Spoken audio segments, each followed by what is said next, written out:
we are live.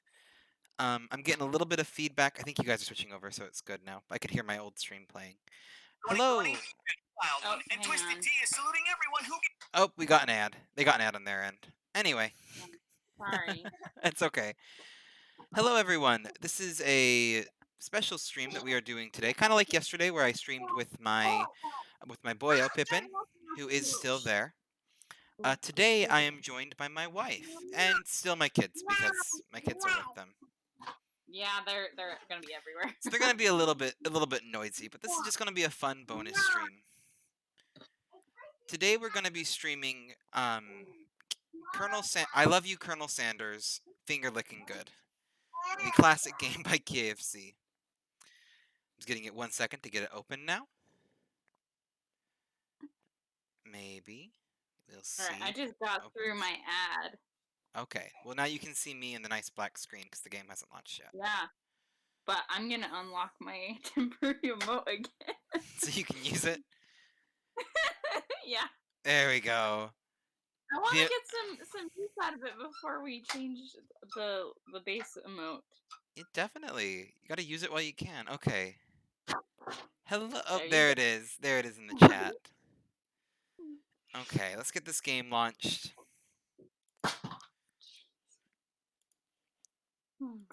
One screen life here. There we go. Okay, you should see it pull up. Hello! This is what you think it is, Banana. We are playing the KFC I Love You, Colonel Sanders dating sim featuring my wife. Oh my god! Joining me on stream today. Yeah, neither of us have ever played this game before.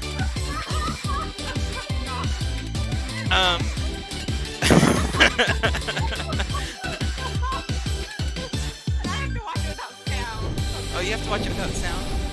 I do. Oh, I don't know if I can get the sound to you. If you had like headsets, you could probably put the stream sounds on for you. You shouldn't get too much feedback. Yeah, but then I get an echo of you. Yeah. Oh, that's true. That's So, true. Well, I think we'll probably have to read the dialogue aloud anyway. We have to play this. I can rewatch the stream later too. Yeah. But we should play this sometimes. We'll definitely enjoy it with when we're back together. Yeah, we'll definitely do that when they're back together. So Banana says it's a different thing going from Donkey Kong Country to this. Yeah, I'm gonna say that's probably a pretty different vibe. Let me get chat pulled up on here so I can see what's going on. So neither of us have played this before. I'm also gonna apologize. My wife has both of our kids with us, so she has all the chaos potential on her side. She might have to pop in and out. Yeah, I've got kids around and in the background, so who knows what chaos happens. And I'm also going to say, this game is, from what I understand, family-friendly. I'm a family-friendly streamer. Chat gonna do what chat's gonna do. My kids can't read, so you're good to be whatever you're gonna be. I'm not gonna police you too much as long as it's not horrific or offensive. You know, chat can do you. But yeah, we're gonna keep it appropriate on here. We'll probably get a little bit of a chuckle. I know this is a dating sim game, but we'll just kind of see how it goes. And I am doing good, Banana. How are you doing? It's good to see you again. I think this is the second stream in a row you've caught.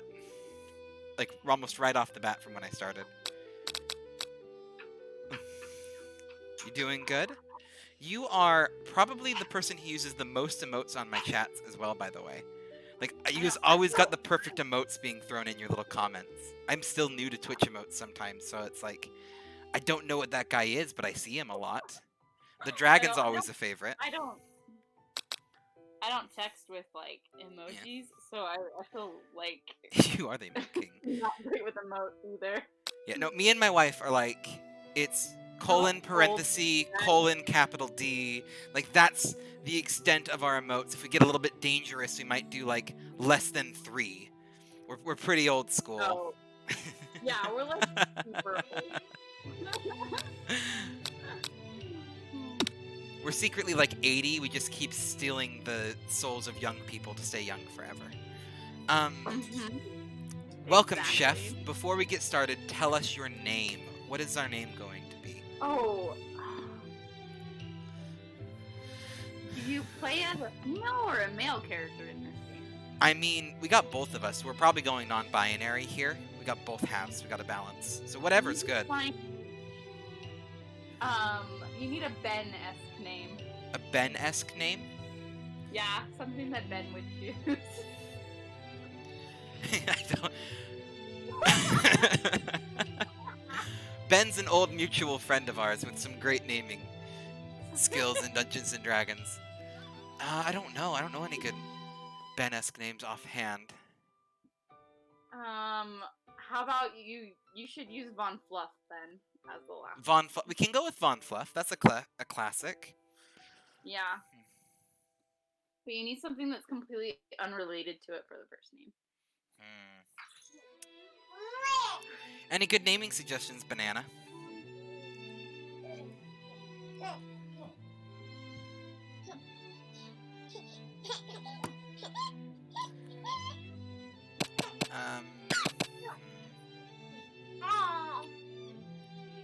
He's got none. Banana's got none. Let's do a random name generator. Nope, let's do Geopolt. There you go. Geopolt? Geopolt. Geopolt Von Fluff? Yep. That's too long. We can do Geopolt Von Flu. No, then it sounds like just be Geopolt. Le Fluff. Yeah. Okay. Geopolt Le Fluff. Alright, so we got... I'm hungry. This was a mistake. Actually, we should have gotten KFC. We should have got... Next time we do this, if we ever... We'll have to do like... Yes. Okay. I gotta... Craving KFC now. Yeah. I'm gonna chime into the reading. You sleep softly as the morning sun casts a warm glow through the window of your modest student apartment. Should we do... I do male, you do female voices just for it? And then... kind of just for now. Are you willing to read? Responsible. Okay, I'll just do all the voices. Okay. I'm just joining you.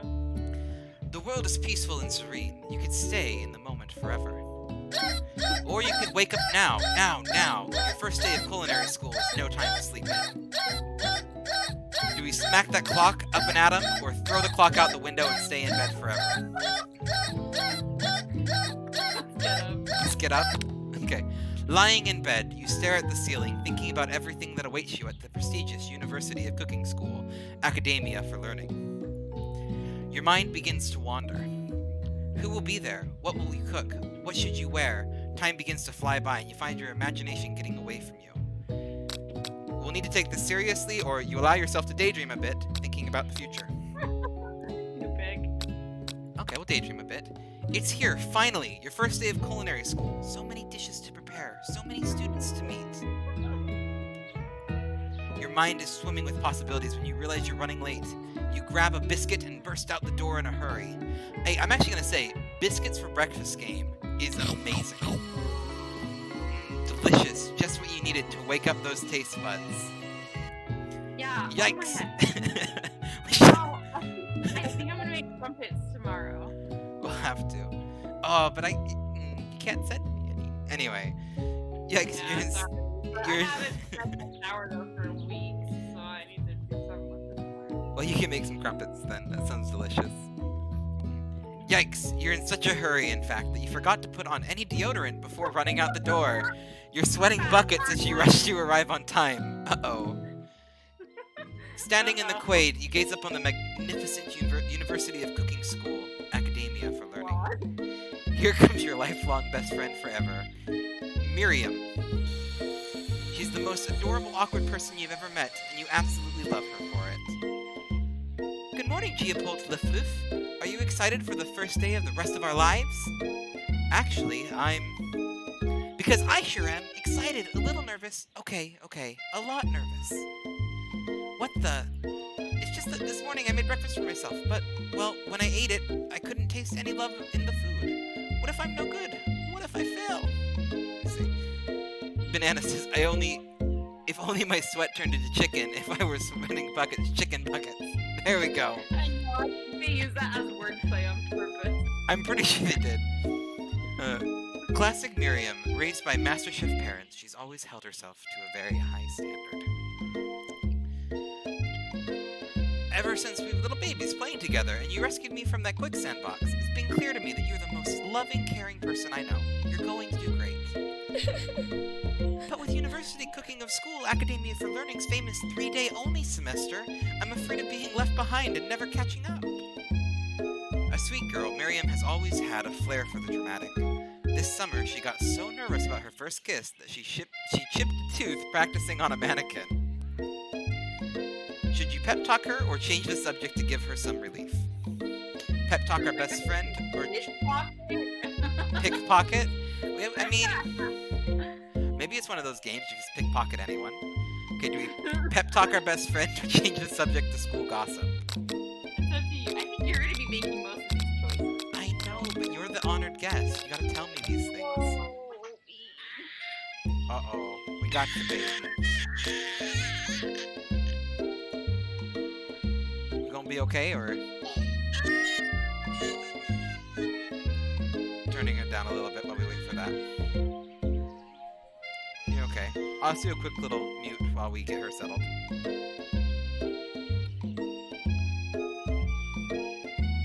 Okay. My wife's muted right now while the baby fusses it out, but we'll get it going. For the time being, we will do this pep talk our best friend. Remember last month when we saw that fortune teller and had our tarot cards read? The lady with the masks who gave me nightmares? I've been trying to forget. I know she looked spooky, but she was so sweet, and she told you that you were destined for great things. Remember that card with that fancy-looking tower, and that other card featuring the handsome fellow in the red suit? I've been waiting for so long to meet a handsome fellow I can call my own. And I'm sure you will soon. In no time we'll be graduating, and you'll be delighting the world with your heartfelt cooking in no time at all. I can still hear you, by the way. I just muted you to the chat. Uh-huh. In her mouth and screaming. Yeah, now we're good. Now chat can hear you again. It just takes me a second. I just gotta open up Stream Manager and I can mute you. No, you're good. I just didn't know how that was gonna work. As you talk Miriam up, you can feel her nerves begin to ease. You know what? Maybe everything will be okay after all. And if not, at least I have these killer bangs. I mean, they're definitely some bangs. I'm not the biggest fan of bangs, personally. Yes, I can believe you. Sorry, that was harsh. Can you believe I got them myself? The problem with bangs isn't that bangs look bad, it's that bangs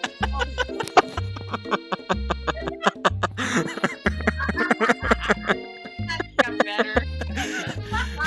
You can definitely believe it.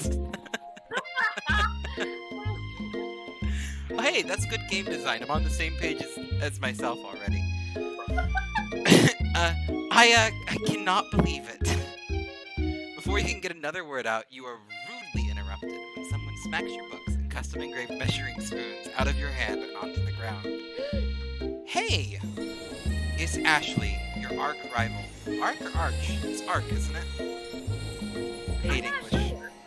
It's Ashley, your ARC rival. She's totally evil, but you can't help but be filled with jealousy. She can get anything she wants, and she knows it. Hello, Ashley. Oh, I didn't see you there, chicken shins. You leave Geopola Fluff shins alone. They are perfectly normal shins. Oh my heck. No, my mom's nickname in high school was Chicken Legs. There you go. You can't stand Ashley. Even her name is annoying. You know for a fact that it's actually Ashley, but she had to add extra letters to make herself look better than everyone.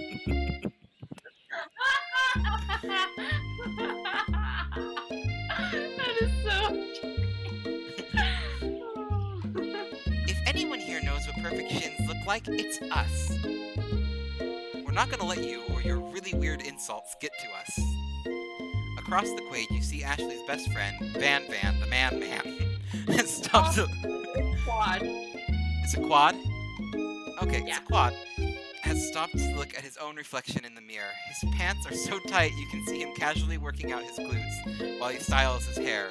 No lie, they're rocking glutes. Ahem. Van Van? You rang?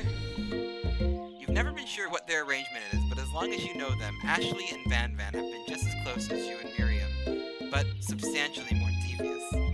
I'm going to appreciate Van Van here for a moment. This is going to be one of those games where no matter where I put my camera, we're going to be blocking something, unfortunately. Probably.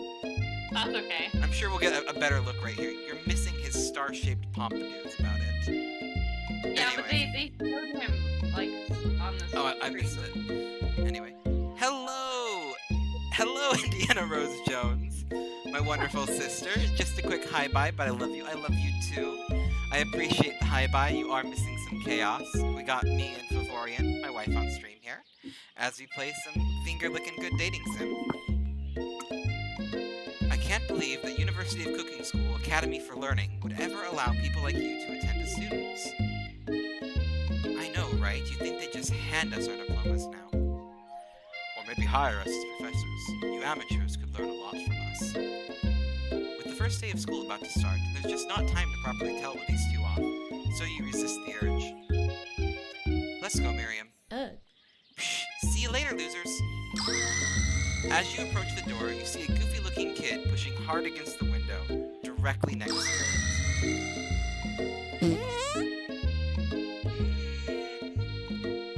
Oopsie. I think it's broken. You reach forward and easily pull the door open. That should do the trick. I love you. I think you mean thank you? My name is Pop. I was named after my Pop. He's old. Yep. This is children. Yeah. Could someone like this also be a student at the school? He must be one heck of a chef, and his name tag clearly says Bob, but I guess he's been reading it upside down. Hi, Pop. I'm Giapolt Lafloof. So, are you gonna make me hold this door all day? Nope. And with that, the young man walks into the building ahead of you. Is it just me, or is he kinda cute? I think it's just you. You both shrug your shoulders before following him into the building. You stand at the edge of the room, unsure where to sit. It's just this picture staring into my soul. Yeah. Anyway, you stand at the edge of the room, unsure where to sit. Other students wander in and keep themselves busy chit-chatting. A scruffy-looking pooch takes his place at a podium at the front of the class. Adorable. He is. Animals with human eyes. They're the best. His name's Sprinkles? Oh, it's even better. And he's on a podium. This is... That's the best. Oh my gosh. I gotta appreciate. He's a corgi. Oh, that's so cute. No one told me this game had corgis. Now, quiet down, everyone. What? You like corgis? Yeah, this is my favorite dog breed. We've been over this. The Pembroke Welsh Corgi. That one is an English bulldog. No, it's a corgi. These guys. Oh. Short little Why fluffy do I butts. not know that? My dad likes English bulldogs. That's where I'm getting mixed up. Yeah. Who is this unreasonably cute pup, and why is he in our culinary class? You must be Sprinkles, head instructor and CEO of UCSAL. Oh, my heart. Please call me Professor Dog. I may be cute and little and fluffy, but I still demand respect. Woof. What? A cute dog is a professor? This is the best school ever! I guess only a dog's nose is capable of picking up all the nuances of fine dining. Out of nowhere, wind begins to rush around you as a swirl of cherry blossom petals fills the air inside the classroom. I'm chilly. Someone close the window. And then he walks in. You're immediately swept up in the aura of this new student and his remarkable goatee. Who knew anyone could be so handsome? Time stands still. It's him! It's... If it isn't my favorite student, Harland... Colonel Sanders interrupts Sprinkles. Sorry, Professor Dog, before he can finish his sentence. Please, call me Colonel. Actually, I got a voice for these. I'm gonna have to, like, actually come up with distinct voices. I forgot how many characters there were. Well, yeah, just get into it. Please, call me Colonel. I don't know if I can do a southern accent. He needs a southern accent, but I don't know if I can do it justice. No, just do something-ish. Don't worry about it. Colonel Sanders. A hushed murmur rolls throughout the classroom as Colonel Sanders walks down the aisle of desks. Suddenly, the room is sweltering. Sweat begins to bead across your brow. You feel everyone is looking at you, and you're not entirely wrong. Actually, I just had an idea. I think it's gonna be better if I put my little video camera in a bottom corner, so it's not cutting off as much people's faces. It'll block the text, but you're reading that. Just move it straight down. Yeah. Boop. It's blocked. Oh. Yeah, I can resize. Yes, right. Perfect. Okay. Should be. You should be good. Should be good. I'm gonna put it in this corner because I prefer it in the other corner. You like have way too much time and way too much fun with this game. Yeah. Okay. There we go. Now I'm not blocking any beautiful faces here. Oh, there was text. I missed it. You feel like everyone is looking at you, and you're not entirely wrong. Good thing my stream runs in delay. Okay. And this over here must be Sweats a lot. Maybe we should open the window back up before Faucet Pits melts into a puddle and evaporates away entirely. Hold on just a second. Nobody talks to my friend like that. You two both know my name. We were in the same kindergarten class, and what is with all your really weird insults? Besides, when Geopold the Floof sweats, it's not gross, it's beautiful. Look at that shimmer. Gosh! You turn to find Colonel Sanders standing right in front of you. I only got one option. Colonel Sanders, beautiful angel that he is, stands before you, smiling gently, his hands outstretched. Boy howdy, this classroom gets hotter than a Kentucky fryer. Please, use my handkerchief. You freeze up. Colonel Sanders is talking to you. Wait, Colonel Sanders is talking to you about how sweaty you look. You're completely mortified. This can't be your first interaction. What if he never forgets this moment? How will you respond? Oh, the real dilemma. I mean, if I was in the situation and this gorgeous man was offering me a handkerchief because I was a bit sweaty, Because then you're sweating. I would probably refuse because I couldn't give it back to him. Like, right? Hey, I'll be right back. The baby escaped. Okay, you go capture the baby. You feel horrified that your first interaction with Colonel Sanders is centered. We refused the handkerchief, by the way. It's centered around the fact that you are a sweaty mess. No thanks. This is actually on purpose. It's an old family secret to keep our skin soft and healthy. You wave his hand away and quickly wipe your face with your apron instead. Professor Dog steps in. You need a 5-second recap. Okay, I refused the handkerchief, called it an old family secret to skincare, and, yeah, that's where we are. Sounds great. Professor Dog steps in to settle the class down and sets some ground rules. Welcome to University of Cooking School, Academia for Learning, the greatest culinary academy in the world. The birthplace of culinary legends past, present, and future. Many challenges await you. There will be tears, there will be blood. There might even be really adorable tiny food. And when all is said and done, there will be a battle. You will lift your sporks and compete in the Brome cooking arena. Just then, another student enters the classroom and interrupts the student's rousing speech. Or the professor's rousing speech. Student. Hi guys, sorry I'm late. I hope everyone had a good summer. I really miss... Quiet! Late to class is bad enough, but interrupting my monologue? You're on the fast track out of here, young man. Are you sure you're even in the right place? Don't you recognize me? This is my 3rd year in the school with you as my teacher. Everyone stares at him blankly. Does no one remember me? You're expelled if you utter one more word before I finish. Let that be a lesson to you, students, that tardiness is unacceptable.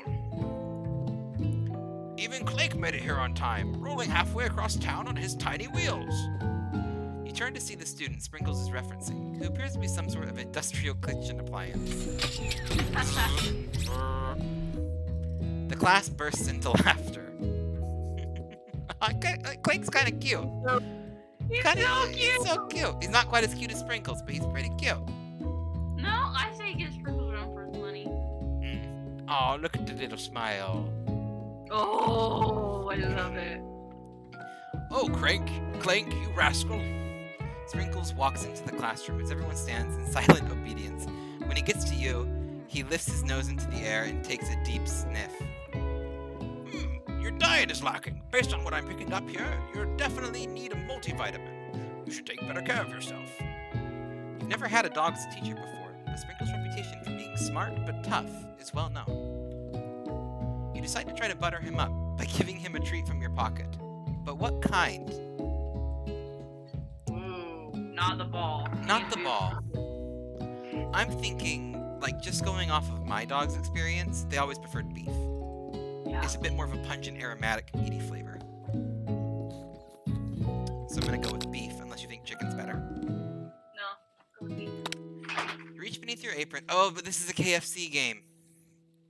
Oh yeah. We didn't meta the game here. You reach beneath your apron and return with a small bit of beef jerky in your hand. Sprinkles' eyes go wide as he locks onto it. Beef? Are you trying to give me a heart attack? I would never eat that. Yeah. You clearly don't belong here. Please remove your apron and then remove yourself from this class and this school. It seems we reached the end of the line. Chef, the proverbial game over. That is too great.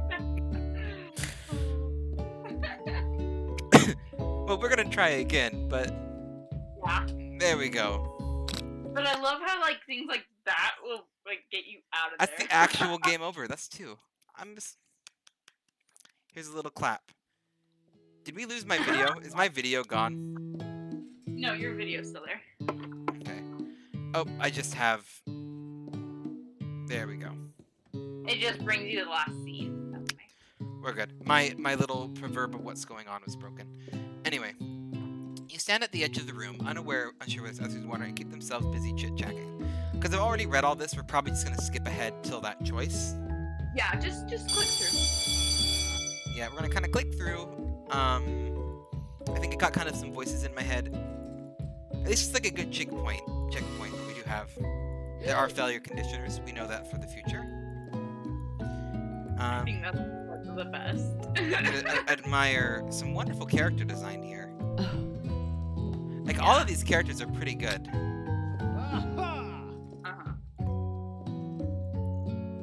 They got like this... Yeah, I'm quite impressed. Like, I love how much they're just referencing, like, just anime stereotypes. Well, so here's the thing. Like, you haven't played a lot of dating sim games, and I haven't played a lot either. I've played a couple. It hits them home. But it's a really good, in my opinion, parody of the genre.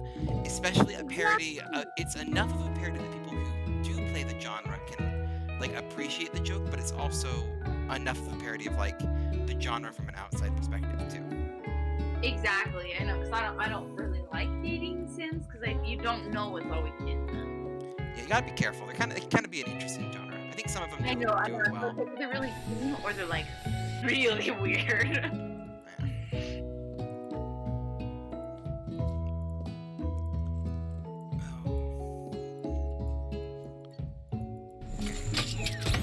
Still, robot with a little smile, little mouth. His mouth is just golden. I'm not sure if this is going to be a game where like we get to pick who we're dating, because like that's kind of how it is in a lot of dating sims. Yeah, I have no idea. Okay, so we're back here. We know Chicken Snack is the way. We'll have to decide. I'm gonna call it right now. If I think Colonel Sanders is a high choice because he's, beautiful, gorgeous man he is, as well as it's Colonel Sanders finger licking dating sim. However, while one probably shouldn't date a college professor, if we can date this dog, I'm going to. You should date the robot. The robot's another good one too, though. So many options. This might have to be something More we than play. We have to play more than once on a stream, depending. We'll have to see. Probably not, just because we probably are gonna want like a regular playthrough, just Yeah. time-wise. Yeah, of course. Well, it depends how long a game is too. You reach beneath your apron. You know the best part about this, by the way? What? I get stream points even though I'm like on the call. Well, of course, you're watching the stream too. So I have infinite stream points. I can do whatever I want. That's my thing. I just can't give them to people. That's But like if I wanted to, I can go boom. Thirsty. Redeem myself a hydrate. you can't pick up your water bottle by yourself. Because I'm not allowed to pick up my water bottle unless I redeem the points. You missed it. I had a rough couple days when I didn't stream. I was like just a decrepit husk by the end of the week. I had to stream again so I could drink. Anyway, you reach beneath your apron and return with a chicken snack in your hand. Sprinkle's eyes go wide as he locks onto it. His favorite. Well, I think there might be some competition for a new star student. The furry professor immediately devours the snack, leaving your hand slick with a coating of warm doggy drool. You see the other students eyeing you jealously, but pay no mind to them. If they wanted to succeed in life, they should have learned the importance of carrying a range of dog treat flavors on them all at once. Or at all times. Settle down, young chefs. Take your seats and prepare to have your minds opened to the amazing possibilities of culinary creation.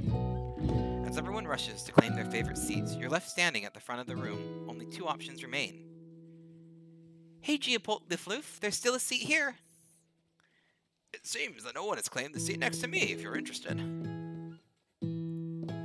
Two good options, but which will you choose? Sit by Colonel Sanders or best friend? Oh, this is the question. Like, I'm gonna be honest, because this is where we gotta think of metagame a little bit.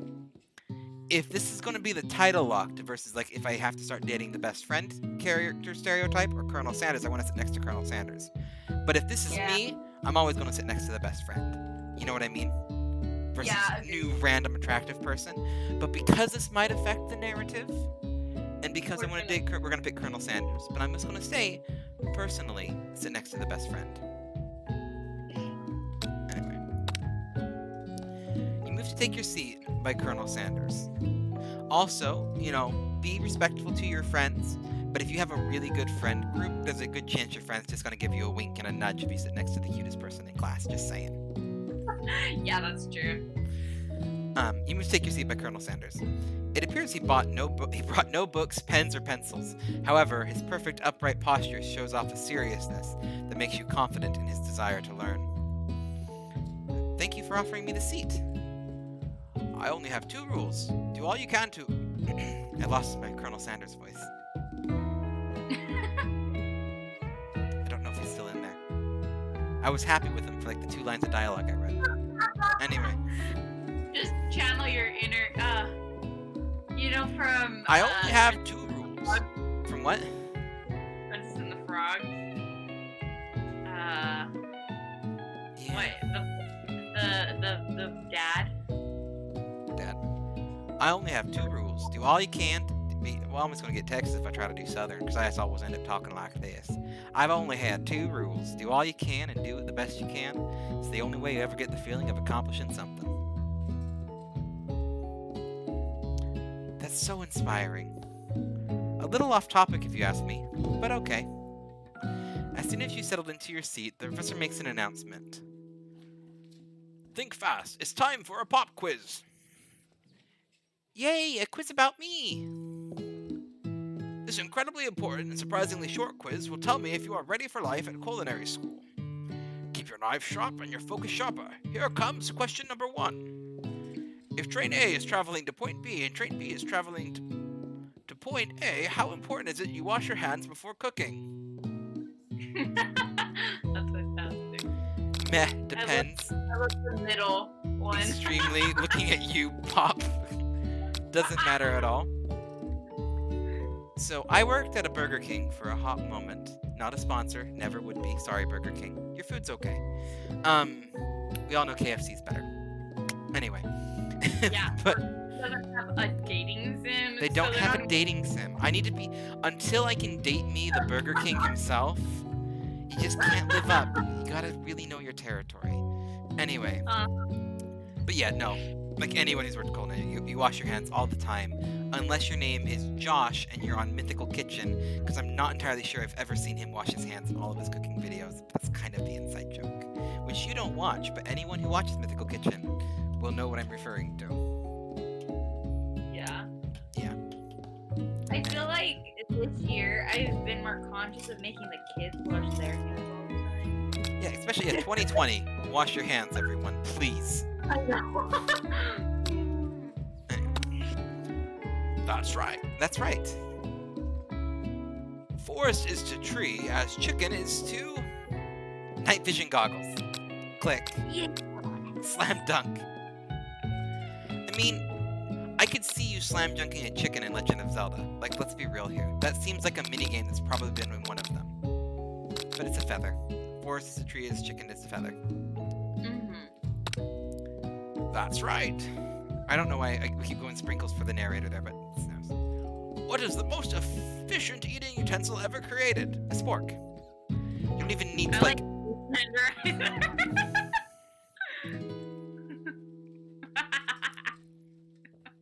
I mean... That's maybe true, because... What, you turn it into like mush? So if Yeah, you you just mush it. Gross. That's right. What food is best for a broken heart? No, Anything as long as prepared with love and not too much salt. Camel meat, a pancake that looks like a silly face. Now, obviously the top one's right, because anything is good. But I'm gonna be honest, my number one choice for binge eating crap is really salty food. Like chips or pretzels. It's like Dang, my now I go-to. want some crappy food. Jeez. Eating junk food all day. Well, we're playing a KFC dating sim. Getting hungry is Okay. only to be expected. Yeah, I'm gonna go grab a bag of chips or something. Go enjoy that bag of chips for me. I'm gonna just stay here and keep on going for a bit. That's right. Is Sprinkles a good boy? Yeah, he is he's a talking dog that teaches at culinary school. He is the best boy. That's right. Your total score is perfect score, 5 out of 5. Best quiz ever. Done. Do I get my culinary degree?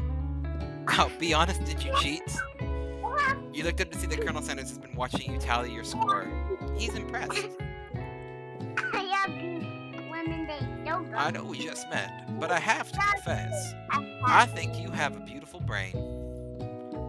Hot diggity, Geopol the Floof, you just scored some major Colonel Sanders points with that performance. May I have your attention, students? I have an important announcement to make. Time for lunch. Wow, the cafeteria is as nice as any restaurant you've ever eaten at. It makes sense that a school dedicated to cooking would also be serious about eating.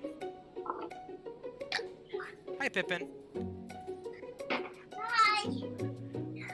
Where'd Mumsy go? Mumsy's filling up water. No, she's filling up water. Okay. Can you go give Mumsy a hug for me? Okay, I'm back. What was that? You're back. Oh, I was sticking Pippin on you because I could hear him drinking his nice and water next to the mic. Seeing how you guys are. Yeah. We got a perfect score, 5 out of 5. We called our teacher the best boy, and scored some major big points with Colonel Sanders. There's your recap.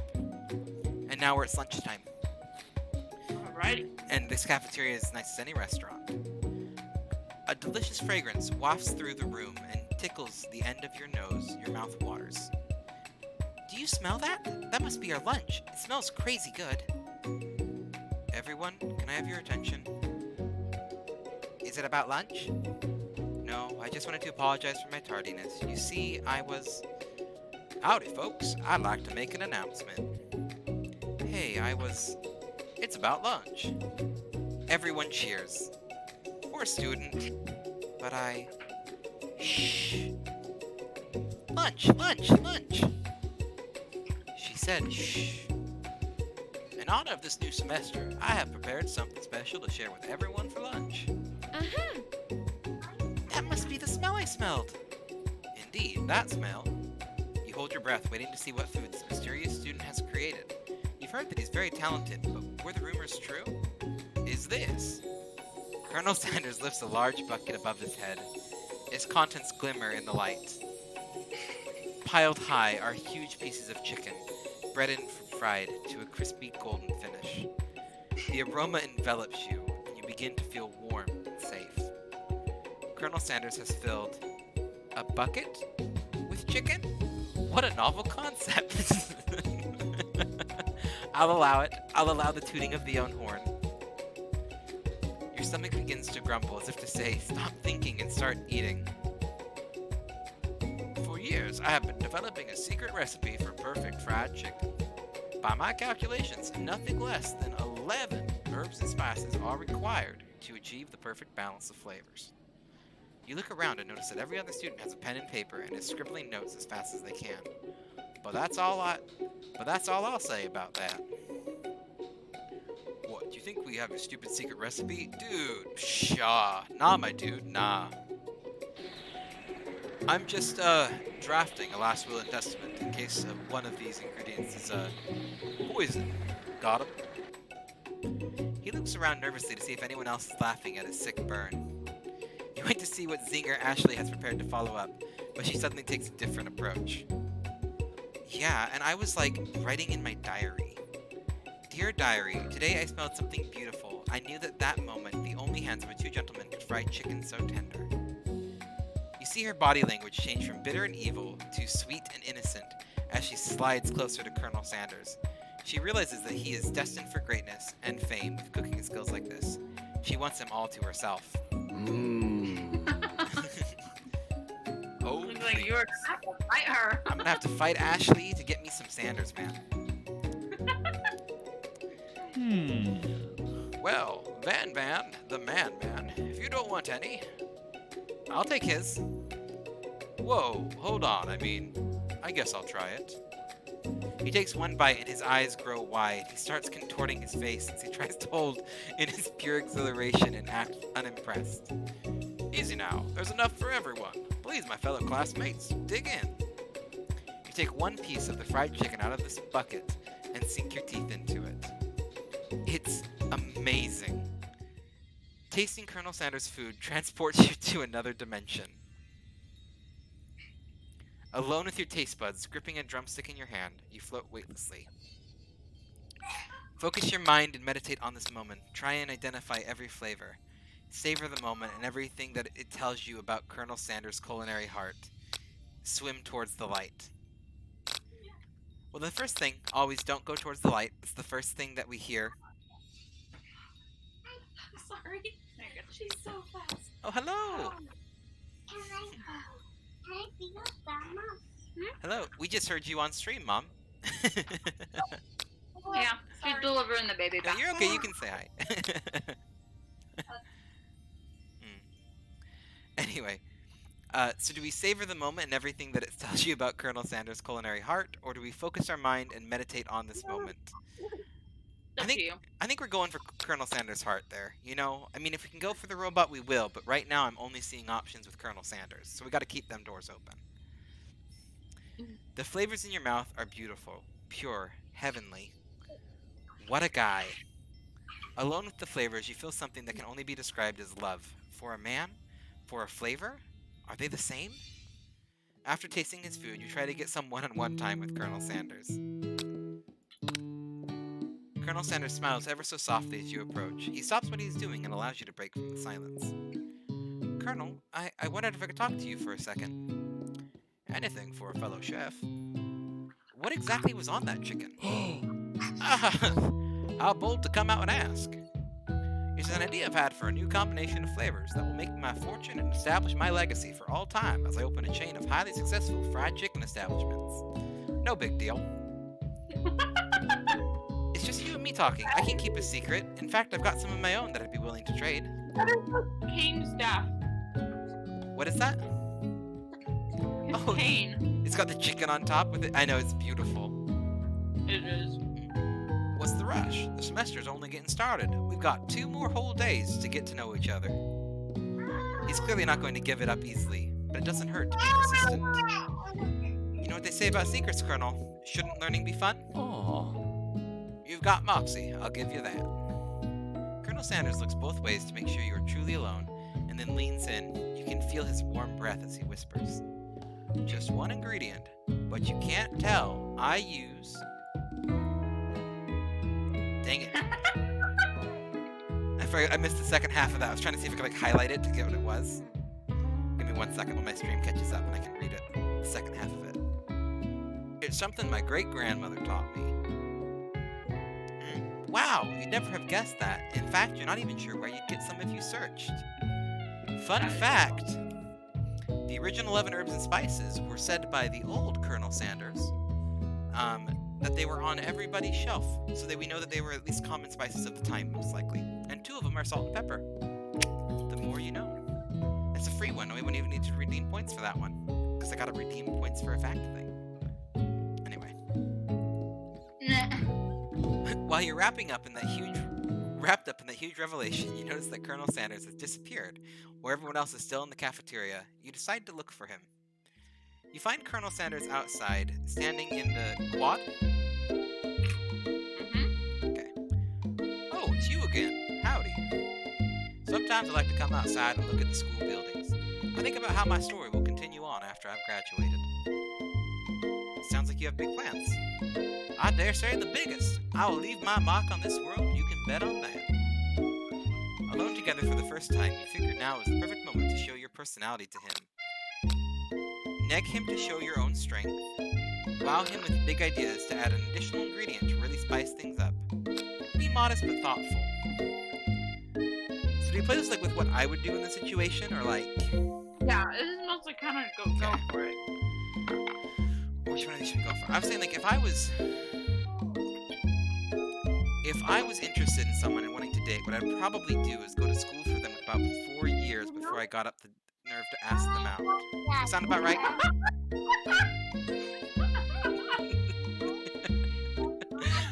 For context, that's basically me and my wife. It took about 4 years, I think.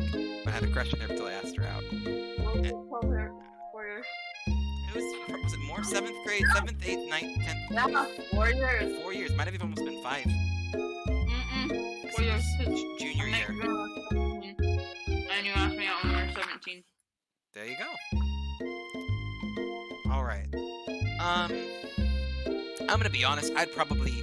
The polite thing to do would be modest and thoughtful, but I'm probably gonna throw my own ideas out there because I'm that kind of guy. I think I'm a genius and I like to pretend that I know everything. If we get a game over, at least I was honest. Go for it. You know that? I was thinking about your secret recipe. I don't doubt it. There is a way of leaving an impression on all who taste it. You decide to show him that you also know a thing or two about blowing minds with new flavors. I actually had some thoughts on how you could improve it. Improve it? You want to change my secret recipe, and you think you can do better? Oh, I made him angry. Uh-huh. That sounds about right, too, for when I try this. Have you ever heard of habanero peppers? No. Not habanero and fried chicken. Like, maybe like a habanero mango sauce. Yeah. Heard of them? I tend an entire garden of chili pepper varieties. Habanero, poblano, cayenne. But that's not the point. You can't just toss in new ingredients into my secret recipe and expect to improve it. A recipe is about balance. It involves careful consideration and reinforcement. I didn't mean to... Let this be the last time you improvise on my recipes, G. Fluff. I'm heading back to class for the next lesson. That certainly didn't go as planned. Kind of figured that was going to happen, but I thought, that's what I would do. Might as well be honest. You better head back inside. You wait a moment so that Colonel Sanders doesn't think you're desperately chasing after him. Probably won't do anything like that again, just because I want to completely kill my chances. He's a good guy. I like the Colonel. It's a little goatee of his. Anyway. You step into the massive cooking arena, where the afternoon lesson will take place. Each student gets an oven and all the tools and ingredients they could need. Look at this place. It's magnificent. Finally, we get to show our stuff. Wait a second. Oh no. We have to show our stuff. What if I totally blow it? You're not going to blow anything, except maybe kisses to the crowd of fans. You're going to earn with your signature adorable tiny food creations. Welcome, students, to the cooking arena. For today's lesson, we will be cooking with partners. Hurry up and pair off. Naturally, Miriam looks over at you, but unable to control yourself, you pounce on Colonel Sanders. Poor Miriam. Oh. Hey, Colonel, would you like to tackle this lesson as a team? A team of two, that is? Me and you, if that wasn't clear? Want to be my partner? That sounds about how I would ask someone, too. No, because when we partnered up for things in junior high, you weren't that bad. I wasn't that bad. No. Sure, Geopold the Fluff. I'll prepare our station. Without you as a partner, Miriam is left standing all alone. Two different students quickly take notice. Hello, my new partner. Miriam. Beep, boop, brr, brr. Oh my, two potential partners? I'm sorry, so sorry, gentlemen, but I don't know who to choose. It looks like you have to pick for her. Friend duties can be a little awkward, but that's the price you pay for not being alone forever. Yeah, I think she should hang out with the robot. I think she should. You know, if we're gonna get Colonel Sanders, she can have the robot all to herself. I think so too. Sorry, Pop, but I think Miriam will be partnering with Clink today. Oh, look at his face. You broke his heart. I broke Pop's. No, not Pop's face. Pop just Oh. looks like any children does. I'm talking about the cute little robot. Oh, yeah, sorry. I had a... No, you're okay. You're okay. Children rebound very quickly if you hurt their feelings. Like, don't try to hurt a kid's feelings, but I'm a parent. They'll either never forgive you or they'll forget in 5 minutes. There's no in between. Uh-huh. It's okay. I already ate. Thanks, Pop. It's not entirely clear if Pop has any idea what the point of school even is at this juncture. Yeah, pretty much. I think Clank it's is clearly excited to have some attention. He heats up and begins to roll back and forth. Warp, warp, warp. Hold on there, fella. We don't even know the assignment yet. Technically, Clank might not have a face, but there's something charming and earnest about him. There's a face. We can see it. It blinks. Yeah. Psst. Tissue? I hardly know you. Aww. Aw, He's a little flirt. he's a little flirt. Clank jitters and a panel shakes loose. You get the impression that this is a sign of infection. He's a fast mover, too. We're hitting right off the bat here. Uh-huh. Clank ain't got time to waste, man. He's like, get in, get out, job done. Anyway. Looks like you That two will date, be boy. fine. You gotta get that date.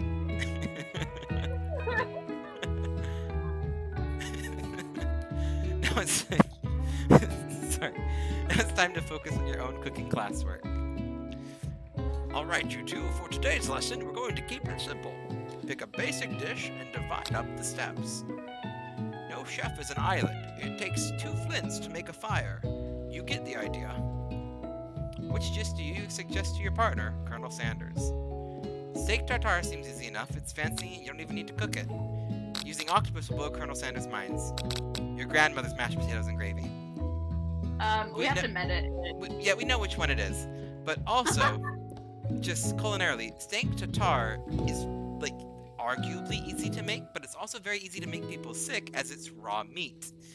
And Yeah, you have to really be octopus careful. has to be done exactly well, or it tastes like chewing tire rubber. So, Yeah. See, I'm kind of in a boat where I don't know that I really want to ever try octopus. it's good. I've had it a couple times. It's had good. Yeah, I've had it. Oh, Yeah, I've I had don't know octopus. you've had it. I had my English relatives from Birmingham, Oh. you know the ones, Yeah. they made a seafood curry that had octopus in it. And it was frozen octopus, but it was pretty good. And I think I've also had it when I was in Mexico that one time, like very, very young age. And I maybe had like one other time since then. I know I've had like frozen calamari, but I think that's squid. A similar texture from what I understand. Okay. Anyway, it tastes good. I actually enjoy it more than like I do the flavor of a lot of fish, but it is a bit chewy. Anyway, but yeah, mashed potatoes and gravy, which are also just a really easy dish to make, and if you know how to make them well, very impressive. I made mashed potatoes and gravy 2 days ago.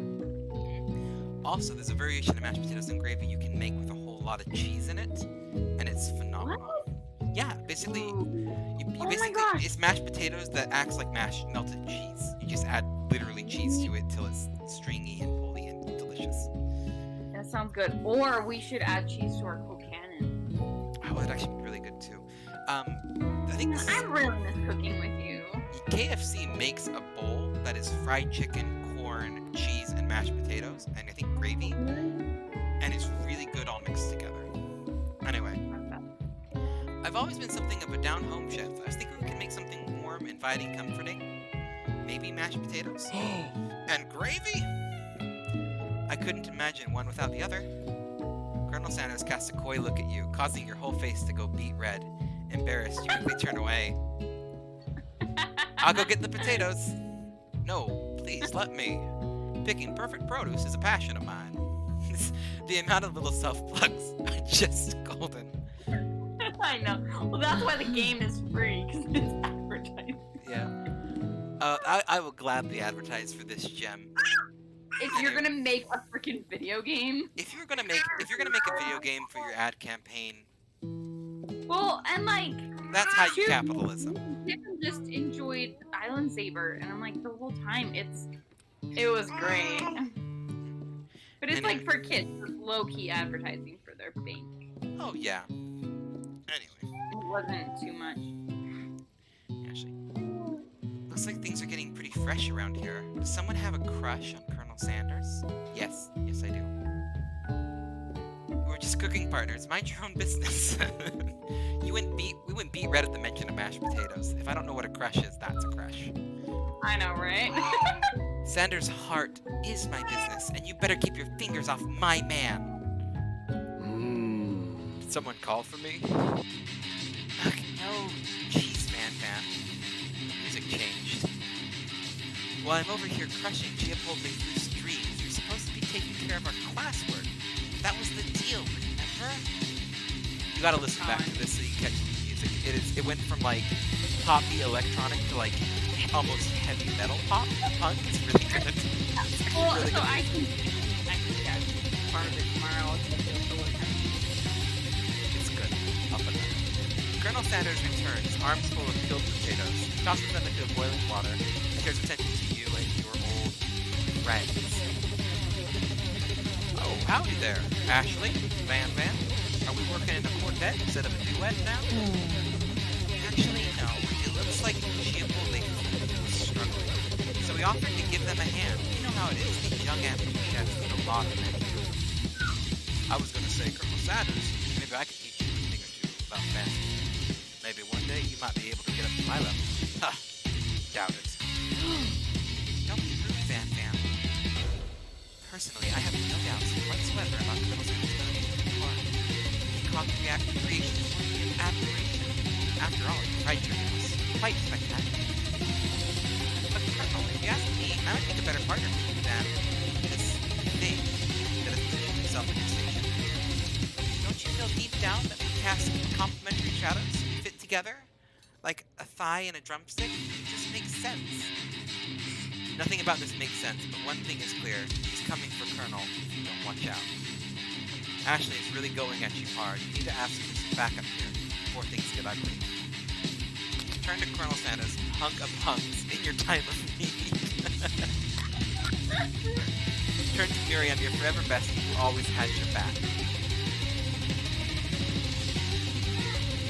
I actually don't know which one of these would be the right option for the meta, and I am going to say I think turning to Miriam is the better one. Right? Do in real life. Yeah, I would turn to my best friend, like, hey, bestie, back me up here. But also, it's like, you don't want to kind of want someone who isn't him to back him up. Agreed. Turn to Miriam, and as soon as you find her, she senses it and looks back. This girl's friend in need radar is second to none. She immediately comes running over. Is somebody threatening my friend? I will destroy them! I actually think that Ashley and Van Van were just leaving. Leaving you in the dust, vis a vis. I don't speak French. My skills as a chef, perhaps, but stepping away from this competition, you are sorely mistaken. Miriam, you're a loyal friend. You board the food. My partner is activity. He looks for Sprinkles and hopes that he might step in, but he's nowhere to be found. Darn those cute corgis and their short but sturdy stature. Sorry. Just imagining like looking through the kitchen and you can't see the professor because he's just like trying to get a piece of chicken out from underneath the oven like every dog does. Anyway. You look down at your station and realize that the tension of the moment, your hands have been cooking on autopilot. Distracted by the drama, you have already crushed and boiled the potatoes into a perfectly creamy mashed texture with plenty of butter and cream for flavor. As if your natural passion guided you through these steps, you know so well when your attention was elsewhere. I know just what to do. Colonel Sanders accepts his hand, holding a beautiful white porcelain gravy boat, out of which pours a smooth, brown gravy, smothering your nearly finished potato dish. Gravy flows down the mound of mashed potatoes. The results look spectacular. Granny would be very proud. Colonel Sanders holds a spork out to you. You reach out and grab hold of it, but he doesn't immediately let go. The two of you stand holding the same spork. For that small moment, all of the madness and pressure in this crazy world stops. You gotta listen to the music for this one back, it's beautiful. Your eyes lock. The moment is electric. Time stands still. So what's Phyllis gotten into? I'm gonna do a fast little mute of her, real quick. Yeah. That's okay. You're muted. You're muted, and I will unmute you when you are back. My wife's stepping away to get the kids ready for bed. Okay. Yeah, so my wife will be back soon. She's getting the kids ready for bed. I can still hear her on my headset. She's still watching the stream, but she'll just be quiet for a little bit. Your eyes lock. The moment is electric. Time stands still. If you love something, set it free. Together, you dig the utensils into the mashed potatoes and lift a heaping sporkful up. When you see Ashley with a sinister look, you know she's plotting against you to be with Colonel Sanders. And then, filled with rage and without thinking, you fling the sporkful of mashed potatoes right into Ashley's stupid, beautiful face. Van, do something! Scooping up a fingerful, Van tastes the dripping mashed potatoes and gravy and realizes that it's delicious. Horrified by this revelation, he slinks away. Will he ever be able to cook something with so much love and integrity? Hold on right there, Gia pulled the food. We do not waste food in the food cooking arena. Colonel Sanders, I expect better. If you throw one more spoonful, you both be prepared to eat it from wherever it lands. Can I have potatoes, face? Van Rand pushes back over, a covered dish in his hand. Mashed potatoes with gravy, but just a few minutes to prepare a full meal. Gaze upon my speciality, braised tentacle octopus in my silky saltwater sauce, plated on a battle axe blade forged by my supreme chef ancestors. Ignore me for too long. That ends now. It is I who have the first bite. You all look on with envy. The interrupting student rushes at Van Van and swipes a bite of his fish right off the plate. No! Something about this just doesn't strike my nose quite right. I think the octopus was Russian. And it may have turned in the process. The results could be toxic. Too late. It has been eaten. I think I left something in the oven. I don't feel so good. It killed him! Ghost. Everybody, step back. Don't take another bite. When you look back at the plate, the rest of it is gone. You notice the tentacle being slurped into Pop's mouth. Pop winces in pain for just a moment, then is almost immediately back to his oblivious self. Oopsie. Tastes like poison. The entire class is gathered to watch Pop's final moment. Shock is frozen the whole crowd. They are emotionless statues. The class bell rings, disrupting the moment and snapping everyone back to reality.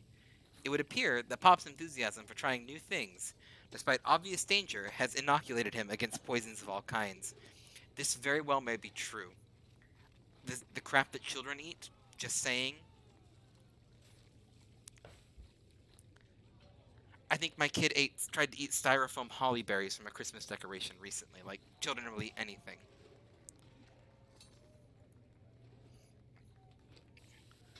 I'm not sure the suppressors here make enough money. Hello? I just turned into a ghost over here. Seeing that you're shaken up by that really annoying student and all his nonsense, Colonel Sanders approaches you. I'm sorry you had to go through that. Please, let me walk you home. Hello, Banana. Thank you for redeeming the hydrate. I'm getting a little bit parched. You timed that just about perfectly. We're going to do it from the special mug. The goat horn mug.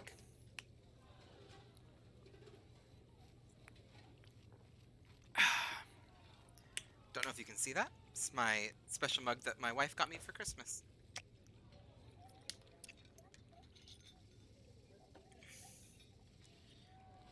Anyway, gosh, took from ever cutting up some strawberries. What are you making? Strawberries sound delicious.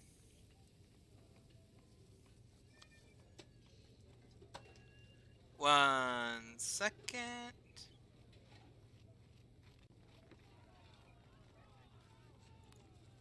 Okay. What? Like, for real? Oh, come on. Just plain strawberries? Nothing wrong with just plain strawberries. You follow Colonel Sanders out of the room.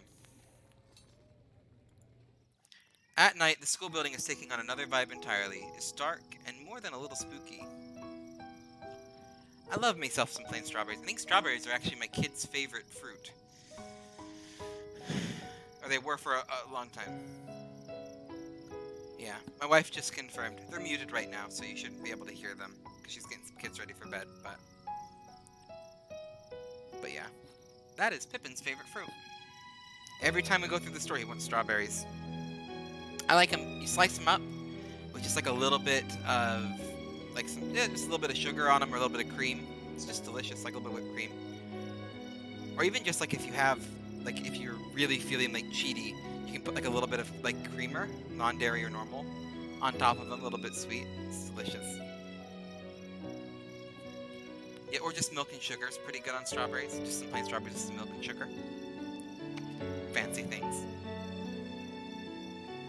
Yeah, you throw on salt and sugar on them. Ah! See, not everyone knows about putting salt on sweet things to help bring out the flavor, and I'm glad that you do. It is a wonderful little trick. You gotta be careful, though, because too much salt messes up the whole thing, but a little bit of salt... Perfect. Like, you can, this is, like, really weird, but it actually tastes really good. You can actually grill watermelon with a little bit of salt and some pepper on it, and it's actually really good. A little bit of heat, a little bit of saltiness, the sweetness of the watermelon. You kind of grill it, gets a bit of an interesting texture.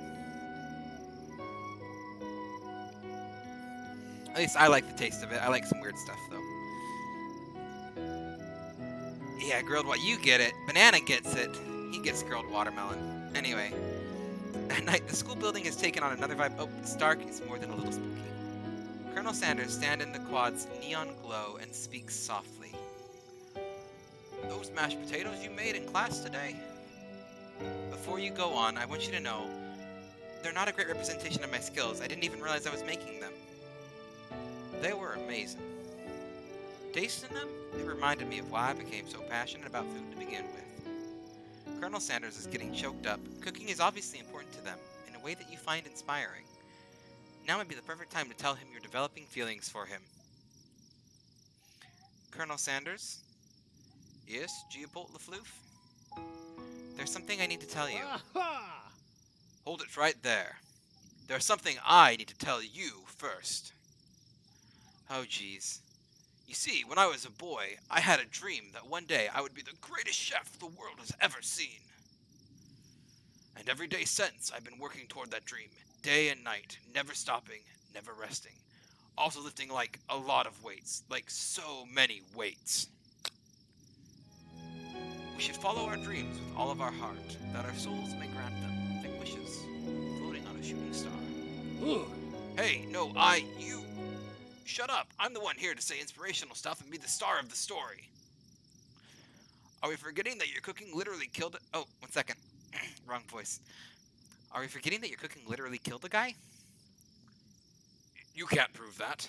I also saw you kill that guy. What was his name? Somewhere in the distance you hear a long, sad sigh. Forget him. We're talking about me. Me. I'm the hero. The Spore Monster is here to fight a hero. This is not what I expected.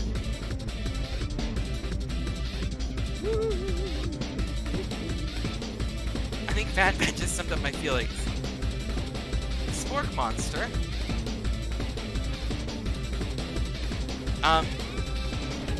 Good character design. I just wasn't expecting this. I think I left the fridge door open. Later, nerds. It's got some, like, heckin' JoJo vibes in here. Especially Van Van. Like, everything about Van Van. JoJo Bizarre's Adventure is an anime. And Van Van has just some, like, in my opinion, some really strong JoJo vibes. But the whole thing is got some pretty strong vibes. We will not let harm come to another student. Except for that ghost kid. I kinda dropped the ball on that. Be afraid, be very afraid of me, because I'm a monster, see? Is he rhyming on purpose, or is that just a coincidence? Before you can discuss syntax any further, it's a turn-based fight sequence. What will you do?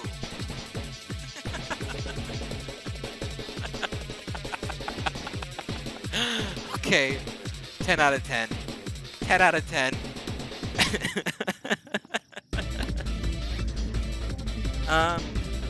Yes. We're gonna attack off the bat. You decide to go on the attack. Which attack will you use? Cook with love.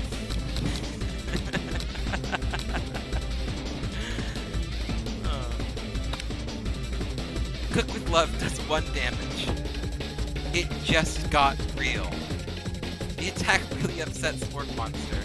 Spork Monster goes on the attack. They spit hot gravy at you. You take 1 damage. I don't even have like a health bar or anything. I'm so confused. We just attack?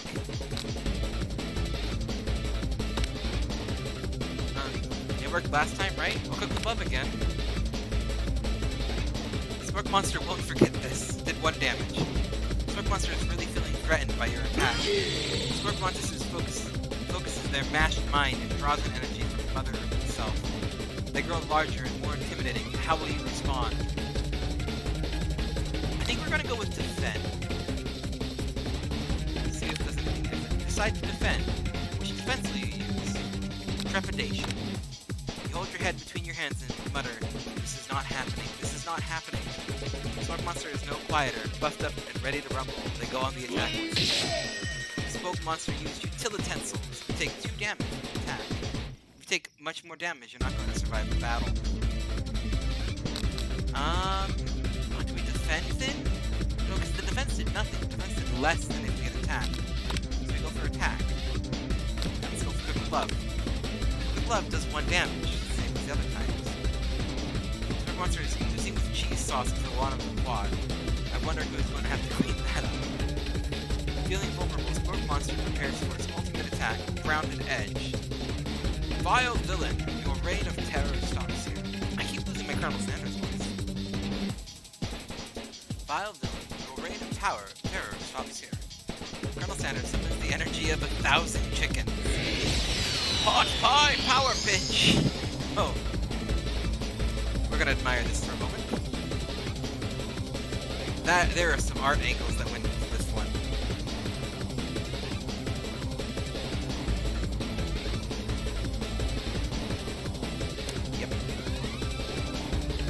admired. It's a bop. The song is good too. Like, the song is good. The art style's great. I like how when he powered up, we magically lost the little bow tie. I have one of those somewhere. Mostly wear bolos though. Got weird stuff next to me. Anyway, Plot Pie Power Pinch does 10 damage. Spork Monster is defeated. You saved me. We got a Debing-Debings. I heard Debing-Debings. Why are you binging-debinging me? Ah, Banana hosted me. Thank you so much for the host, Banana. Always appreciated. There it is. The pop-ups don't like to show up all the time, so sometimes I gotta figure out what's going on. An injured Spork Monster spews steam into the night. We're gonna do. Hey! I have those moves. I think I do at least. Yes. I have some Noxus and Victus moves. Shoutouts. I mean, they use Spork Monster spews.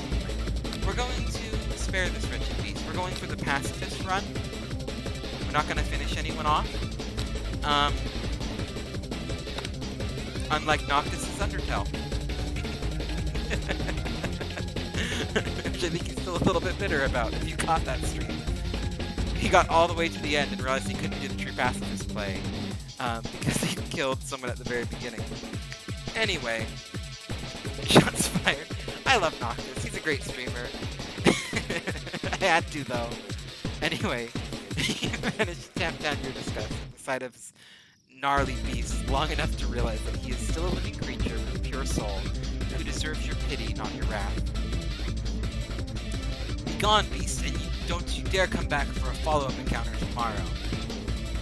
I won't forget this, and I certainly won't be back. Like you said, the Spork Monster scuttles off into the night. The defeated monster left behind a special item. I have a feeling his Spork Monster is going to be back. There's too much good art style in that thing to not bring it back. I forgot how much narrating all of this stuff like dehydrates your mouth. It's getting dry. Anyway, it appears to be the first. It appears the first to be a cookbook, but upon closer inspection, it's so much more. I have a feeling I know what this is gonna be.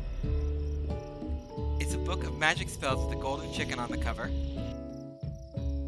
You open the cover and find a library card tucked inside. Oh, I thought they were gonna make like a Necronomicon pun, but it looks like they didn't. Like some kind of cooking Necronomicon pun. Looks like we didn't get one of those. The last name to have signed it out is Borko. Borko. That name sounds strangely familiar. Your blood is pumping as you stand in the quiet of the night, holding the mysterious book in your hands. As you come down from your battle buzz, you realize that your final attack has left you completely depleted. The world around you begins to fade away. Without any energy to keep your eyes open, darkness overtakes you. The image of Colonel Sanders flashes before your eyes as you fall asleep. He must have helped you get home in your tired state. You don't know if you could have made it without him. What a guy. You want to thank him, but you don't have the strength to utter a single word.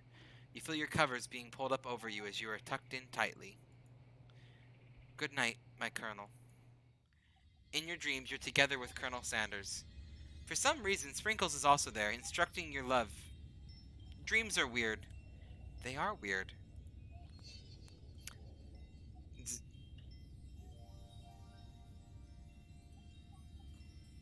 I've dreamed weirder. You awake on a day 2 and attempt to process the wild visions you had. Were they memories or premonitions? And there was that secret ingredient that Colonel Sanders went ahead and told you outright. Not much of a secret, huh? Yeah, outright. We'll say that it was salt, because we've already been talking about salt. It's probably just because he already trusts you so much. Sure, that makes sense. We'll go with that. You meet up with your bestie in front of the school. Before you can tell her about the encounter with the Spork Monster, she launches into a story of her own. Okay, I know this might sound a little strange, but I think I might be, I think I might like Clink. Like him? Like? I know, it sounds like it's moving too fast, but there's something about him. I like him. Like him. Clank moves fast, man. We watched them in the cooking kitchen. There were all sorts of things going on. Knobs turning, doors flying open. I mean, Clank, when he wants it, he goes fast, man. He's got his sights set. We got to talking after class, and he's actually a totally sweet guy. Not only that, but he's really smart.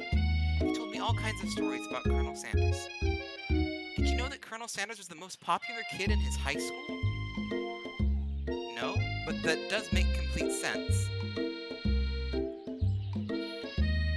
Yeah, but he was so popular that he was voted prom king at a school he didn't even go to, and was also the convertible that he himself rode in at the front of the homecoming parade. I think I read that right. And was also so he was. Yeah, apparently he's also a convertible and he rode himself. I'm thinking maybe something got lost in pressure cooker language translation there. Yep. Either way, maybe it'd be best if you took it slow with this new boy. Like I am with Colonel Sanders. You and Colonel Sanders, the coolest guy in school, the most famous student to ever attend University of Cooking School, Academia for Learning, you're a thing now? We definitely connected yesterday. Sure you did. You're great. Why wouldn't he be into you, I guess? I'm not sure if she's sarcastic or not. Yeah. Laughing at the implication that you and Colonel Sanders might be a thing is definitely not cool. You are great. I read the sarcasm right. You have an idea about how to prove that your love is real. Well, if he's not into me, why did he tell me one of his secret ingredients? Your bestie's eyes light up. A secret ingredient? Yeah, I just said that a secret ingredient. Is there a dramatic echo in here? Miriam checks to make sure you're alone before continuing. So this summer I was on vacation with my family. A lovely man approached me in a botanical garden where I was wandering. This can't be good. He told me all about his passion for spices. Secret spices. The man even gave me some to show me what he meant. He said if it was a powder creation from super duper rare dried flower petals, and that if I did him a big favor, I could have some of my own. Please, Miriam, don't tell me. So I filled my suitcase with them and brought them home. He was so nice, he even met me at the gate when I arrived. Later, when I cooked with them, a very strange feeling came over me. The flavor was like unlike anything I'd ever tasted. I think you're being very liberal with the meaning of spices here.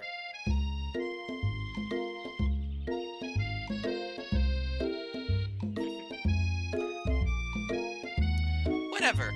Anywho, we both share an interest in cooking, so we've stayed in touch, you know. Like pen pals, I bet he would love to know more about new spices. Well, I'm definitely not supposed to share Colonel Sanders' secret recipe, and besides, I only know the one ingredient, so I doubt it'd be much use to anyone.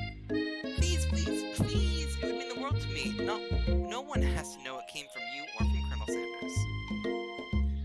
What do you think? Should you protect Colonel Sanders' secret or share it with your bestie? I'm not going to rat out Colonel Sanders. Like, I'm of the mindset if someone confides something in you, you should do everything in your power not to tell anyone. That's trust. So, we're gonna make up a fake ingredient. Normally I would just tell him off if this is my actual friend, like, no, I'm not gonna tell you, sorry.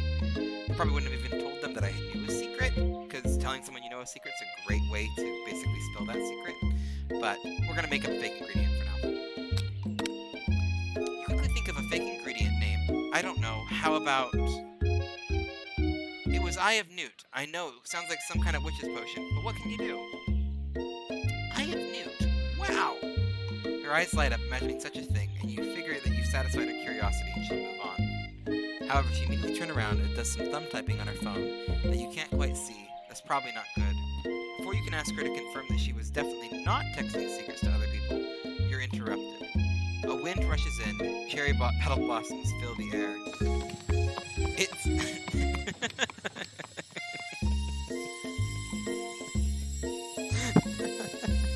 Okay.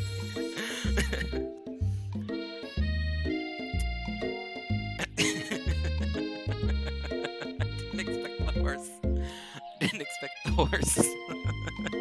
I'm sorry. Just give me a moment. I've had someone ride a horse to my school before. Rural Utah, y'all. Anyway, It's Colonel Sanders. He's arriving at school. Whew. Yes, I was saying we've had. She went to my junior high. We've had a kid, at least on one occasion. I think it happened more than once. Ride a horse to school.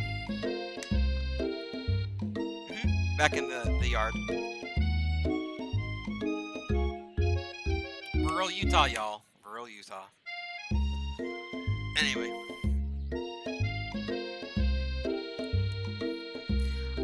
Yeah, Yeah. There's some shots fired. Yeah, we went with a bunch of people who thought they were cowboys. Anyway.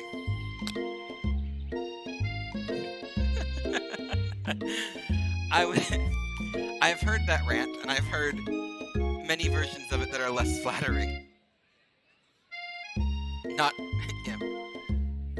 Anyway. Basically, cowboy culture here, something y'all should know. If you're gonna wear cowboy boots, you don't tuck your pant legs in your boot, right?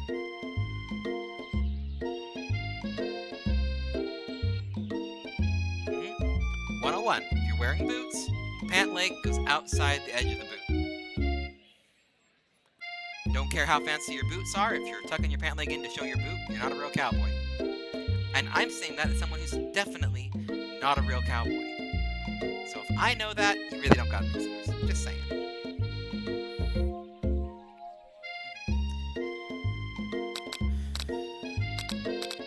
Anyway, we're gonna stand back and admire his majestic glory.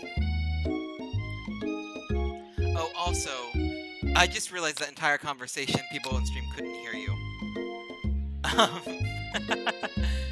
Are you good to be unmuted now? Kids ready for bed? Almost. Okay, we'll give it one more moment then.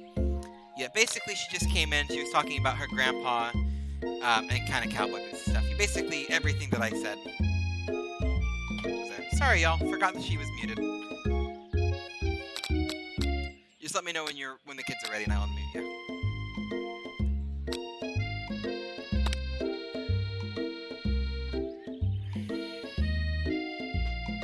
Colonel Sanders' horse is truly a thing of beauty. It's quite a beautiful horse. Without ever acknowledging that he's being watched, he does a short horse dance before dismounting with a flourish. He then slaps the beautiful creature gently on its rear, sending it running free into the countryside. You are so struck by the sight of him that you lose the ability to speak coherently. Oh, I didn't realize anyone was watching. Don't worry, he knows his way home. You attempt to compliment Colonel Sanders, but the words don't come out exactly right. What a horseful beaut you have! I mean, what a horseful beaut you have! Dang it, this is what I just said. Being a good friend, Miriam attempts to cover for you. Oh, Geopoldly Floof just gets really nervous around people they like. What? That is not helping. I mean, they got food poisoning and were up all night. It was gruesome. You should have seen it. She's covering for me because I couldn't say he had a beautiful horse. 1 second, I can get you caught back up when you're unmuted too. She gives you a wink and a smile as if to say, situation handled. Can't blame a girl for trying. And with that, Colonel Sanders disappears into the school, leaving you and Miriam to follow. When you enter the classroom, you can see your two rivals, Ashley and Van Van, are doing something bad. By the way they're hiding, you know it must be really bad. Like, counterfeiting recipes bad, experimenting with restricting ingredients bad, summoning a demon bad. You try and get a peek over Van Van's hulking shoulder. Am I good to unmute you now? Or is everything situated? Okay. And the wife is rejoining us in 3, 2, and she's unmuted. Should be able to hear her again. Hi. Anyway, you try to get a peek over Van Van's hulking shoulder. But he sees you coming. Whoa there, little one. I'm not sure you're ready to handle this. Why don't you make like a bee and mind your own wax, honey? Tell them to stop acting immature or act like you're not interested in them, but really try to get a closer look. Yeah, the latter. ladder. You sit near the rivals, but leave your back turned to them. You even hear Van Van mutter something that sounds a bit like a magic spell. They're summoning a demon. However, he notices you eavesdropping. You try and cover your tracks and improvise an excuse. It's time for class, and you're distracting the rest of us who want to learn. Now you've upset them. Oh, and you're the Emperor of Cooking, are you? You make the rules? I'm not sure you know what a good meal if it ate you. Being the best chef in the world takes more than just culinary skills. It takes creativity. It's like a paniche. And it doesn't hurt to use a little evil. You finally get a look at what they were hiding, and you instantly recognize it. It's a book, just like the one you found after your encounter with the spork monster. That's the same book that I found last night in the quad. Ashley Hey, immediately you- elbows. Because Huh? I feel like a lot of. What was that? You need to fill me in because I don't know what's going Okay. on now. Fast fill in for anyone else who's catching this a little bit too. We went out into the quad with Colonel Sanders. We were attacked by a spork monster. We fought the spork monster, and he dropped a magic book with a chicken on the front. We then passed out. Colonel Sanders carried us home. We had weird dreams. We went back to school, met our friend. Colonel Sanders showed up beautifully on a horse. We couldn't speak. We were so stunned by his beauty. And then, Miriam tried to cover for us by naturally saying that we had food poisoning, and now we're in the classroom. And the whole classroom scene happened. I think that brings you about up to current from when you took off. Anyway. I don't know what you're talking about. That book is a family heirloom, and its contents are secret. You notice that they haven't just been studying a book. They've got Pop pinned to the wall and tossing potato skins at him as he tries to catch them in his mouth. We're playing! Hee hee hee! Before you can dig in any further, you're interrupted by the arrival of more students. It's almost time for class. Beep beep. Oh, you also missed Miriam confess her feelings for Clank. They're moving fast. We called it. Okay. Clank must be running late. He's in such a hurry that he rolls right over Van Van's meaty foot. Hey, watch it, you bucket of bolts. You watch how you talk to them. He didn't do anything. Womp. Who do you think you were talking to? I have never heard such language, not even from a stand mixer. Womp womp. No, your mother was a stand mixer. Worms. Van Van jumps to attack Clank, but Clank shocks Van Van, sending him flying across the room. Oh, Ashley. Protect me, Colonel Sanders. These crazed men are about to come to blows. I think it must be over me, but I'm not interested in either of them. Ashley's tone has completely changed in an instant. She bats her eyelashes at Colonel Sanders. Surely he must know that this is a ruse, right? Gentlemen, get a hold of yourselves. Save it for the arena, at least. Or don't. Honestly, what do I care? I've got a lofty career aspirations to focus on. Maybe I can help you with your business plan. Just then, Sprinkles arrives to signal the true start of class day. He's panting, which doesn't seem like that abnormal. He's a professor, but he's also a dog. Students, please take your seats. I apologize for my late arrival. I spent the morning chasing a car all around town, and my tiny legs are very, very tired. But I'm here now, and I hope you're ready to learn. Rub his furry dog belly. He loves it. After he catches his breath, Sprinkles regains control of the classroom.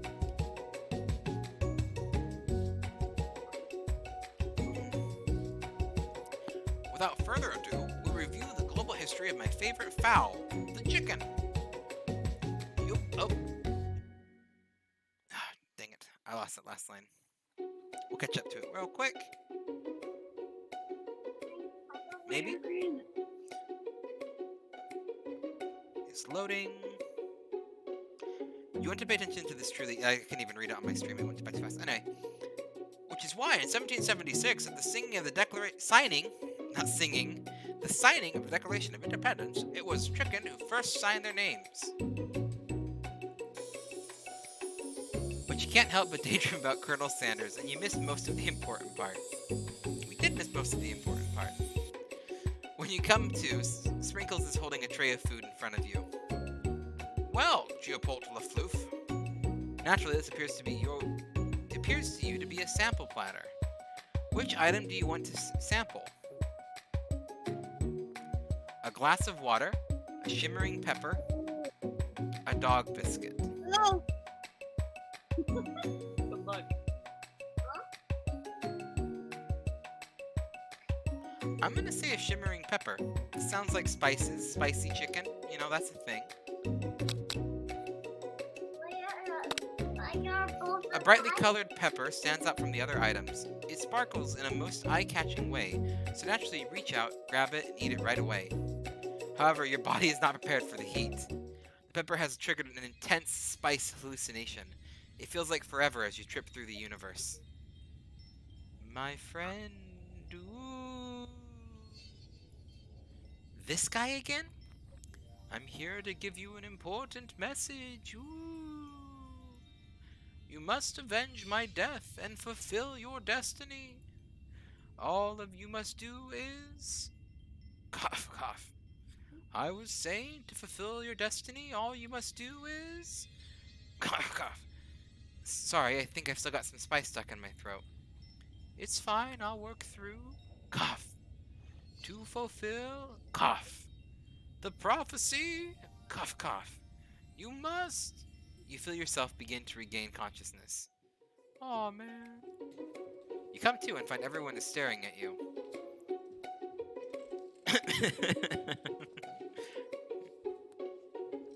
That pepper was the last of a kind on this earth, and now it's gone forever. You think to yourself, geez, I should pay better attention. We all make mistakes. I'm sure he'll forgive you someday. Come on, it's time for lunch. Before anyone can relax, the cafeteria lights dim, and your rivals enter to make a dramatic announcement. Today's lunch will be prepared via time competitive cook-off. The level of theatrics with this two is off the charts. Oh, time competitive cook-off? We're on. We're gonna take these two down a peg. A bit of a lunchtime competition, eh? Count me in. If I have to wipe the tables with you fools before I set my lunch down on it, then so be it. I'm not the fool, you're the fool. Good one, Van Van. I like your gumption, Geopold Lafuth. I'll be watching your performance. Just as things reach boiling point, Sprinkle steps out. Surely I put a stop to this madness. Now, students, please settle down. This is a lunchroom, not a sportsing court. Finally, a little sense. You breathe a sigh of relief. At least until we turn on the timer. Just then a huge light blasts you in the face, flashing the words, timer ready. 1 second. I'll just mute you real quick. Sounds like something's got the baby. The baby doesn't like timers, apparently. It's okay. I just muted it real quick while we're waiting for her to calm down. Just then a huge light blasts you in the face, flashing the words, timer ready. That's what I'm talking about. I stand corrected. The hard way builds solid foundation of confidence that cannot be swept away. And that's an original quote by me, in case anyone's wondering. I hope this message lifts you to victory. Like a diamond, I was formed under pressure, and now is my chance to shine. I will defeat you myself. Her psycho eyes are the best. And this music.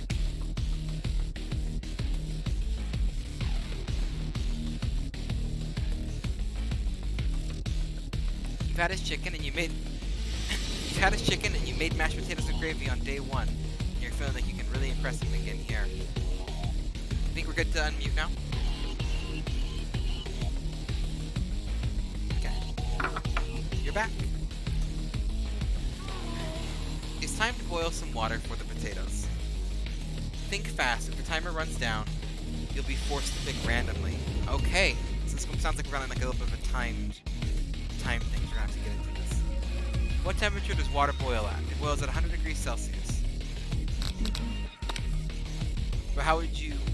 That's right, but how would you have even gotten to this school without knowing that? Winner gets to rub my furry belly. Let that...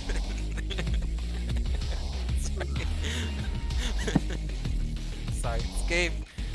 I love this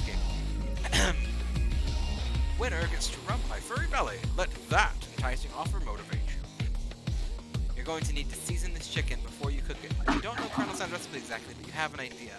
How many herbs and spices did he say he used? 11. Everyone knows 11 herbs and spices. That's right, you may not know all of the ingredients yet, but at least you're headed in the right direction. Tail wagging intensifies. Now that you've got some basic steps going, it's time for you to elevate your craft. What state of mind offers the most flavor? Gratitude. That's right, you never take this opportunity for granted if you hope to succeed. 10 seconds goes by really fast. Classmates are rooting for you, but Ashley is simply stronger and faster than you. You better pick up the pace if you want to survive. When you were a child, your father told you to never forget where you came from. Every day, you meditate on his advice and draw energy from that place. Now would be a great time to harness that energy. So where does it come from? Small town dreams are born. That's right, I had to read those real quick. Sorry if I can't read those, we're on a timed thing. So I gotta hammer through it. That's right, this is your shot and you're not going to miss it. You try to shut out the noise of the arena and focus on your cooking. Baby's back. We'll mute that real quick. What is the sound of success? The sound of success is sizzling. That's wrong? No? Don't make me get the spray bottle? Is it silence? These have all been like KFC references, basically. Small town where the dream was made. They're all KFC references. You notice Colonel Sanders out of the corner of your eye. I believe in you, Giapolt Lafloof. That's not his voice, but we're going with it. He's actually cheering you on. It should be awesome, except knowing he's watching you makes you totally forget what you were doing. Now all you can think about is Colonel Sanders. How many spoons of gravy would it take to fill a traditional Victorian baby cup? Oh! Oh, none of those were the right answer, I don't think. We're gonna cheat here real quick. I think you're intentionally supposed to fail that one. Yeah, they're all about Colonel Sanders looking at you longingly. That's clever. That's actually a little bit of good game design. Also, baby is calm, so I'm gonna bring you back, Caitlin. Just doing that. Sorry to have to do that. It's nap time for the baby. So. Bedtime, but Bedtime. also like it's loud. You are stranded on a desert island with only one dessert cookbook. Which do you take? What a hunk. Oh, is this gonna be like meeting about Colonel Sanders? You know what? Shouldn't you be focusing on this challenge? You're falling behind. Sorry, I forgot the question. They're all Colonel Sanders. Ah.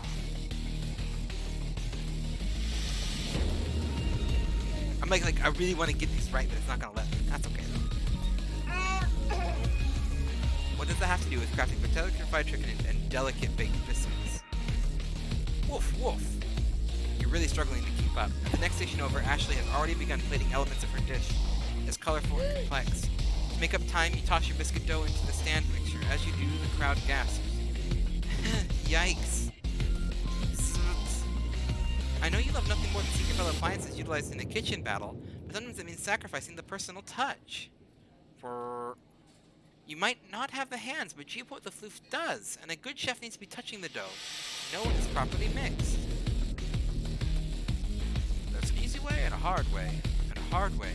There's an easy way and a hard way. You don't get far by going the easy way. When you hear everyone talking, you realize how serious your error was. You immediately shove your hands into the mixture, rescuing your dough before it formulates. Giapolt Lafloof, no! But you're not fast enough and your hands get stuck. It's immediately crushed by the quick spinning beaters. There's no way you'll be able to use that hand for the rest of the match. Colonel Sanders shakes his head in shame. What you often find is the easy way can turn out much, much more difficult. Everyone stop what you're doing right now. The battle is over. It can't be. I was so close to finishing my dish. Sweetheart, it looks like you're... Sorry. Sweetheart, look at your hand. You simply can't go on. Aw, that's too bad. And here I am, completed dish, ready to serve. Sure that makes me the winner by default. No, it wouldn't be fair to compare the two on account of Giapolt Lafloof's injury. You see Sprinkles begin to lick his doggy chops as he locks onto the dish. But I suppose you should at least tell us what you prepared. Well, because I'm the sweetest, I skipped straight to dessert. Under this white chocolate dome, you find a wide array of delights. taking you on a journey of flavor that tastes good and tells a story of excellence. I was going to ask Geopold Lefloof to do the honor, but since you're injured, I'm afraid that pouring this creamer of delicate hot chocolate sauce might be too difficult. Colonel Sanders, if you wouldn't mind lending me your strong, steady hand. Colonel Sanders pours the hot chocolate sauce on top of the dome, causing it to melt away, revealing the ingredients hidden within. Inside you find a delicate fried cheese croquette, on top a slice of honeycomb, ice cream, 2 ways, tender nougat, and pearls of blueberry galette. Colonel Sanders seems intrigued, but perhaps not impressed, as he dips his finger into the chocolate sauce. Simplicity isn't your strong suit, is it, Ashley? Oh, you, hee hee. As he places his sauce-covered finger into his lips, Ashley leans over and whispers something into his ear. A dab of sauce sticks to his mustache. I'm gonna internalize the rage that I feel. I'm not gonna directly get involved. Rage burns through the tips of your eyes as they burst into flames. The flames cause your eyebrows to catch fire and turn to ash, and they fall off on your face, which means people will have a hard time understanding your emotions for the rest of the semester. Perhaps forever. This game. Embarrassed and ashamed by your poor performance, not to mention your crispy fried brow, you run for the quad to be alone. The beautiful weather feels like an insult inside of you. A storm rages. It's Colonel Sanders. He's probably here to tell you that he and Ashley are in love and have decided to get married. And he won't even ask you to cater his wedding because you're a terrible chef and an awful person. You try to hide from him, but he approaches you directly. I know you're hurting right now. Not just from the devastating loss, but from that run-in with the mixer, and that small fire. We should get that checked out. I'm fine. Can you just leave me alone? I'm a loser. I'm not fit to fill your fryer. I'll never be a master chef. Failure is a part of life, not just for you, but for all of us. Do you think I've never failed at anything before? That's exactly what I think. Well, then think again. I wasn't always the man you see before you enrolled in a culinary school. Incredibly handsome, successful, motivated. Well, handsome, sure, I was born that way. But I walked other paths and arrived at dead ends. I was passionate about life, but I failed as an obstetrician. I was passionate about justice, but I failed as a lawyer. I didn't know. People see my delicate ribbon tie and well-kept beard and assume that I've got it all together, which is true now, but it hasn't always been. Sounds like this guy could really use a hug. I resolved that when I was going to amount to something, no amount of hours, labor, or money would deter me from getting the best I had to give. As Colonel Sanders changes focus, you can see something igniting inside of him, a burning passion. One has to remember that every failure can be a stepping stone to something better. My new dream is pure, it's honest. Something that a humble man in a crisp white suit can be proud of. I will create a new chain of chicken restaurants that will bring joy to the entire world and make up for my past misdeeds. Yay! Pop. Just as your moment grows intimate, you're interrupted by a threatening, shadowy presence. Battle-scarred from the night before, you prepare for the worst. It's the Spork Monster. He didn't show up the next night. Borko?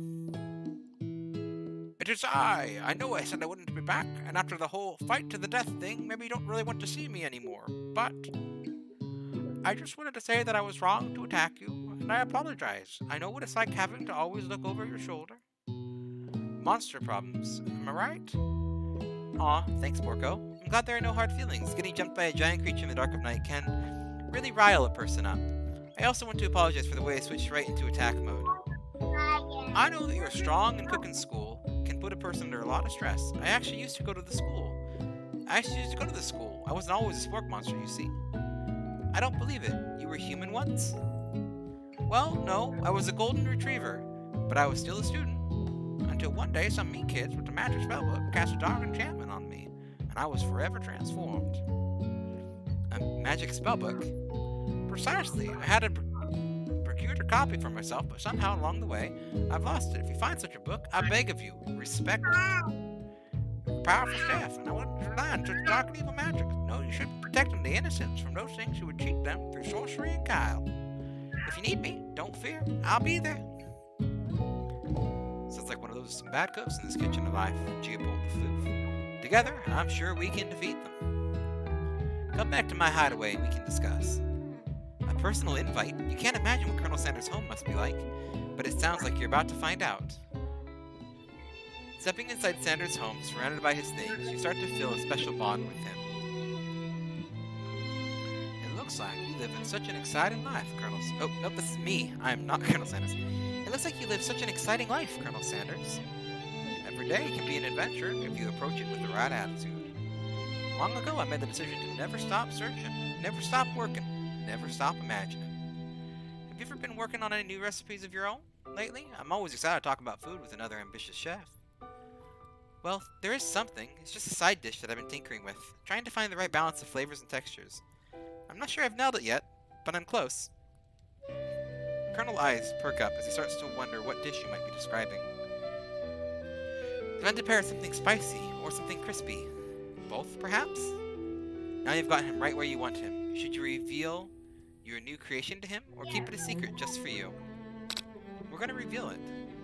Ooh, but he might respect it if you keep it a secret.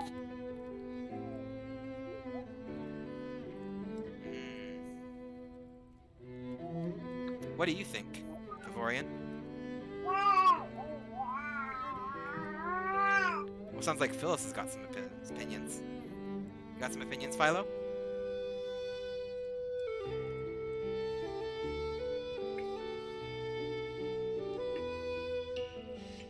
Nope. I think we are going to keep it a secret. Because Colonel Sanders is going to keep it a secret. Actually, I've said too much. Please forget I ever said anything. You can practically hear Colonel Sanders' heart beating in his chest. He tries to act demure, but his facet begins to crack. I can appreciate a good secret, of course. In fact, I've got many, nearly a dozen in my fried chicken recipe alone.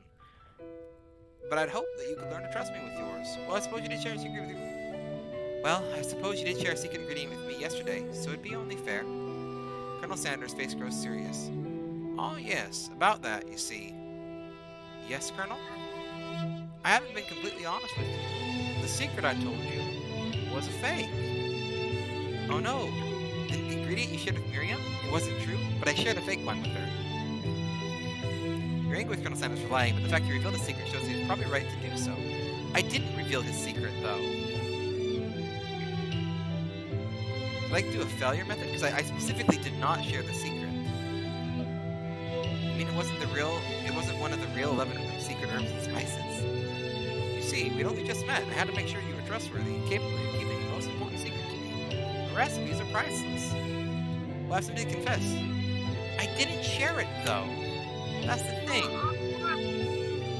Now I'm mad. I don't like getting railroaded like this, KFC. You done me dirty. I'll have to watch back the VOD. Make sure that I didn't, accidentally share it.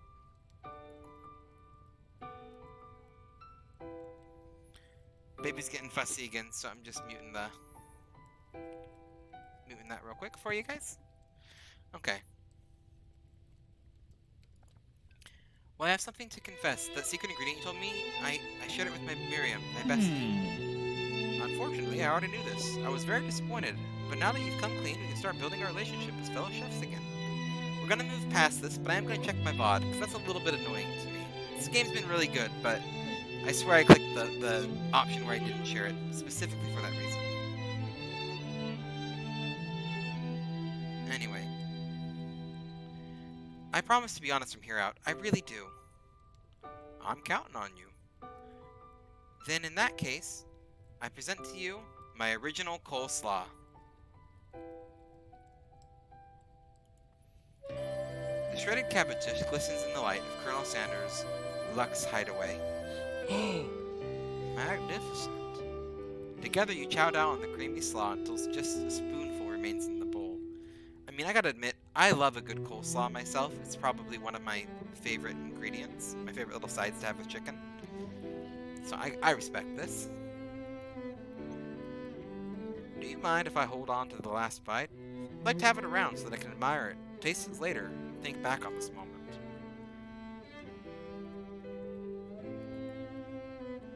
You could offer to make him more, but he seems like a very sentimental kind of guy. Sure, why not? Please, make yourself comfortable. I'll be back in just a moment. You realize that now would have been the perfect time to do some snooping. Around the room are various items that you can look closer at. Each item seems to radiate memories and emotions. Tap on the item to discover more about the Colonel.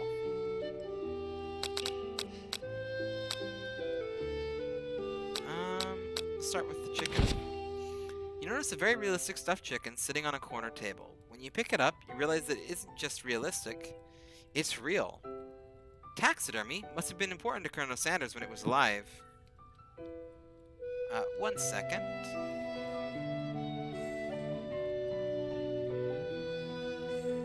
Gotta make a couple quick adjustments and something on my end.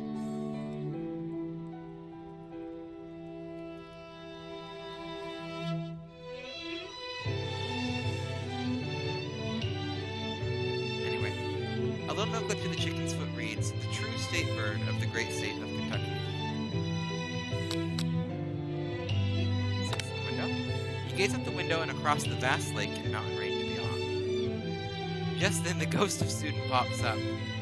"Are you thinking about heading out into the world on a quest to avenge my death?" "Wait, what? I never said even learned your name. Why would I avenge you?" "I could just tell you my name right now. Can't you see I'm in the middle of something?" You open the window crack, and the ghostly student is swept out with the breeze. Tap on the item to discover more about the Colonel. A lock of silver hair is woven through the teeth of this comb. Upon further inspection, you realize that the hair therein isn't just silvery in color, it's actually made of spun silver.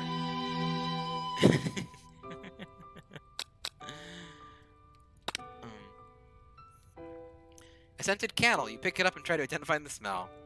Power tool? Freshly starched collar? Piece of wood floating in a lake? Summer of '69? No, it's one of the secret ingredients. It's... I doubt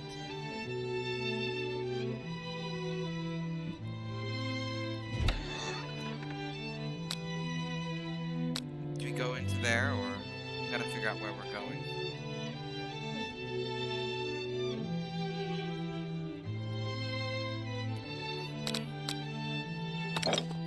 Take a closer look at the large urn sitting on a nearby pedestal. There's a plaque on it. It's dusty. When you wipe it off, you can read the inscription.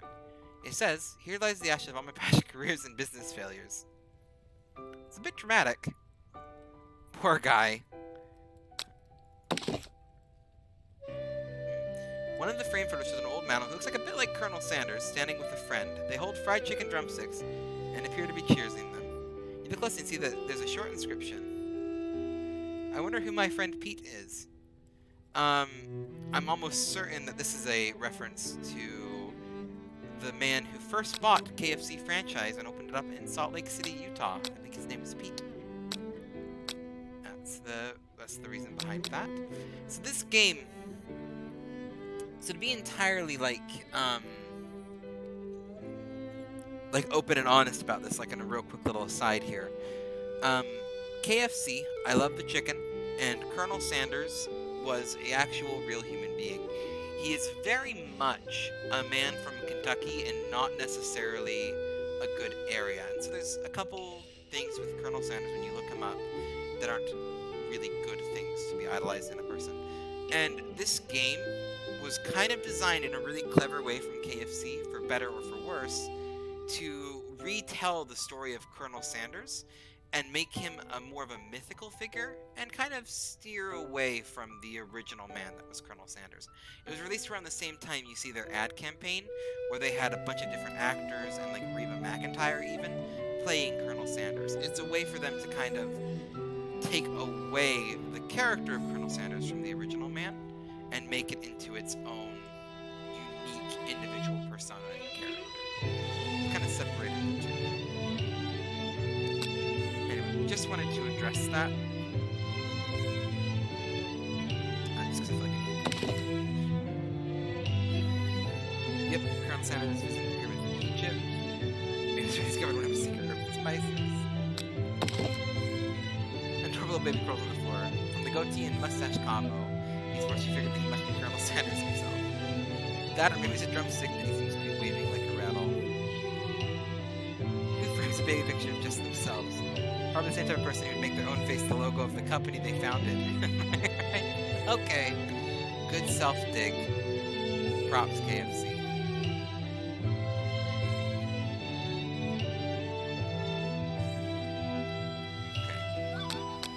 Has Philo calmed down? Am I good to unmute you guys?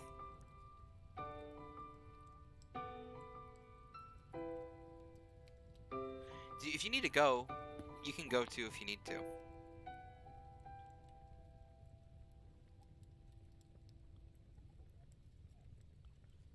Okay. I'll leave you on. You're still in my headset. If you want me to unmute the mic at any time, feel free to. So I can still hear you that way. I might adjust your volume up and down if I need to. If you want to unmute, we can unmute you, but you're still here. Maybe if we get like a new chat picks up and you want to say hi to the chat or something, we'll worry about it then. But just for now, we'll just keep going. Anyway.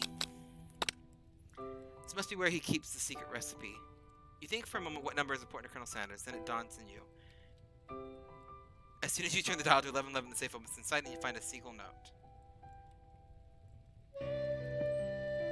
Can chicken be prepared sashimi style? No. No, it cannot, by the way. It's raw chicken. Do not ever eat raw poultry. To the chat, there are some foods you can eat raw. Chicken is not ever one of them. Like a really well-prepared steak tartare.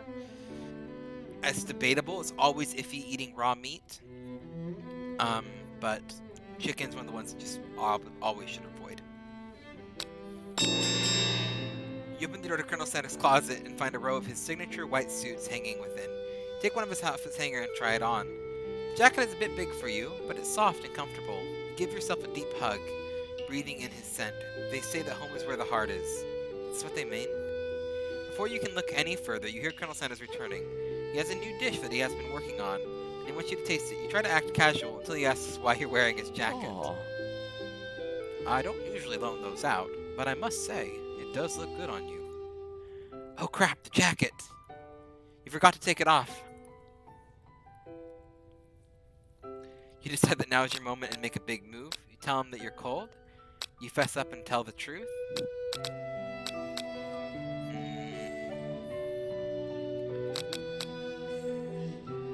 I think we're gonna make ourselves a move here on Colonel Sanders. Whoa, whoa, whoa, this isn't that kind of game.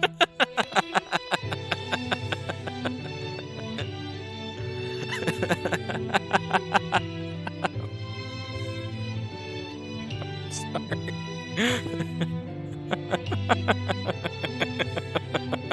Sorry, guys. You're gonna have to give me a moment. Wasn't what I was expecting. Okay. It might be that kind of game. I mean, you imagine. Not that we blame you for trying. Okay. Ah, my dear sweet Sanders. Anyway. But still, game over. Ah. It was worth it was worth it for the dialogue alone. Let's give this another try. This is a family-friendly stream. I'm just gonna point that out right now. I thought it was, you know, like make a big move, like tell him you love him or something like that. What's this button do? There's a fast forward button for future reference.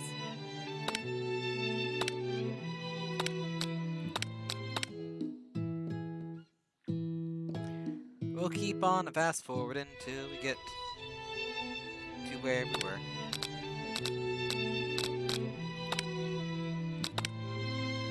Anyway, I'm a little bit mad to have to go through that scene again because I intentionally chose not to tell. That was like what I had picked. But it didn't quite let me go scene again. Till we get to the closet. I'm assuming we just gotta get to the closet and then we can progress. There we go. Aww. There we go. Fess up and tell the truth. You confess. Oh, that's what I wanted. That's what I meant with the whole make your move thing. I thought the truth was gonna be like I was snooping around type deal. Whatever. I'll take my failure. I'll take my failure. I think I've developed feelings for you. I'm not sure that my big chicken dreams have left any room in my life for romance right now. Overwhelmed, you take the jacket off and run for the door. But the thought of leaving Colonel in the midst of such emotional breakthrough gives you pause. You stop yourself. Colonel? Yes, Geopold Lafloof? I honestly think this may be the beginning of something wonderful. I think you're right. We should take things slow. Talk late into the night and drift off into a slumber. There's nothing wrong. We're gonna a little bit of a shout out here. There is nothing wrong to taking things slow in a relationship, going at the pace that you're going at.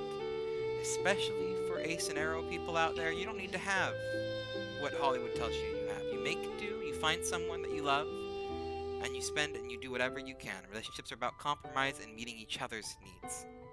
It's a really important part to any relationship. It's doing what you can to meet each other's needs. And there's going to be times where you're going to be in a relationship and there might not be a compromise, and that's okay. If a relationship goes bad, if there's not a compromise, it doesn't make you a failure.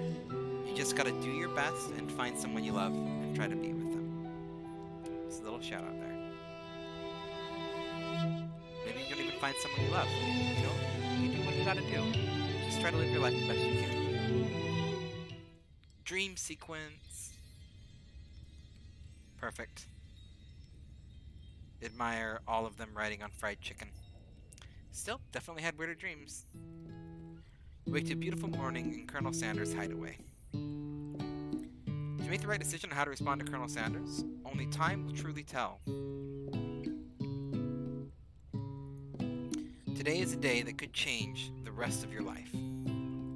Your thoughts are interrupted when Colonel Sanders emerges into the room.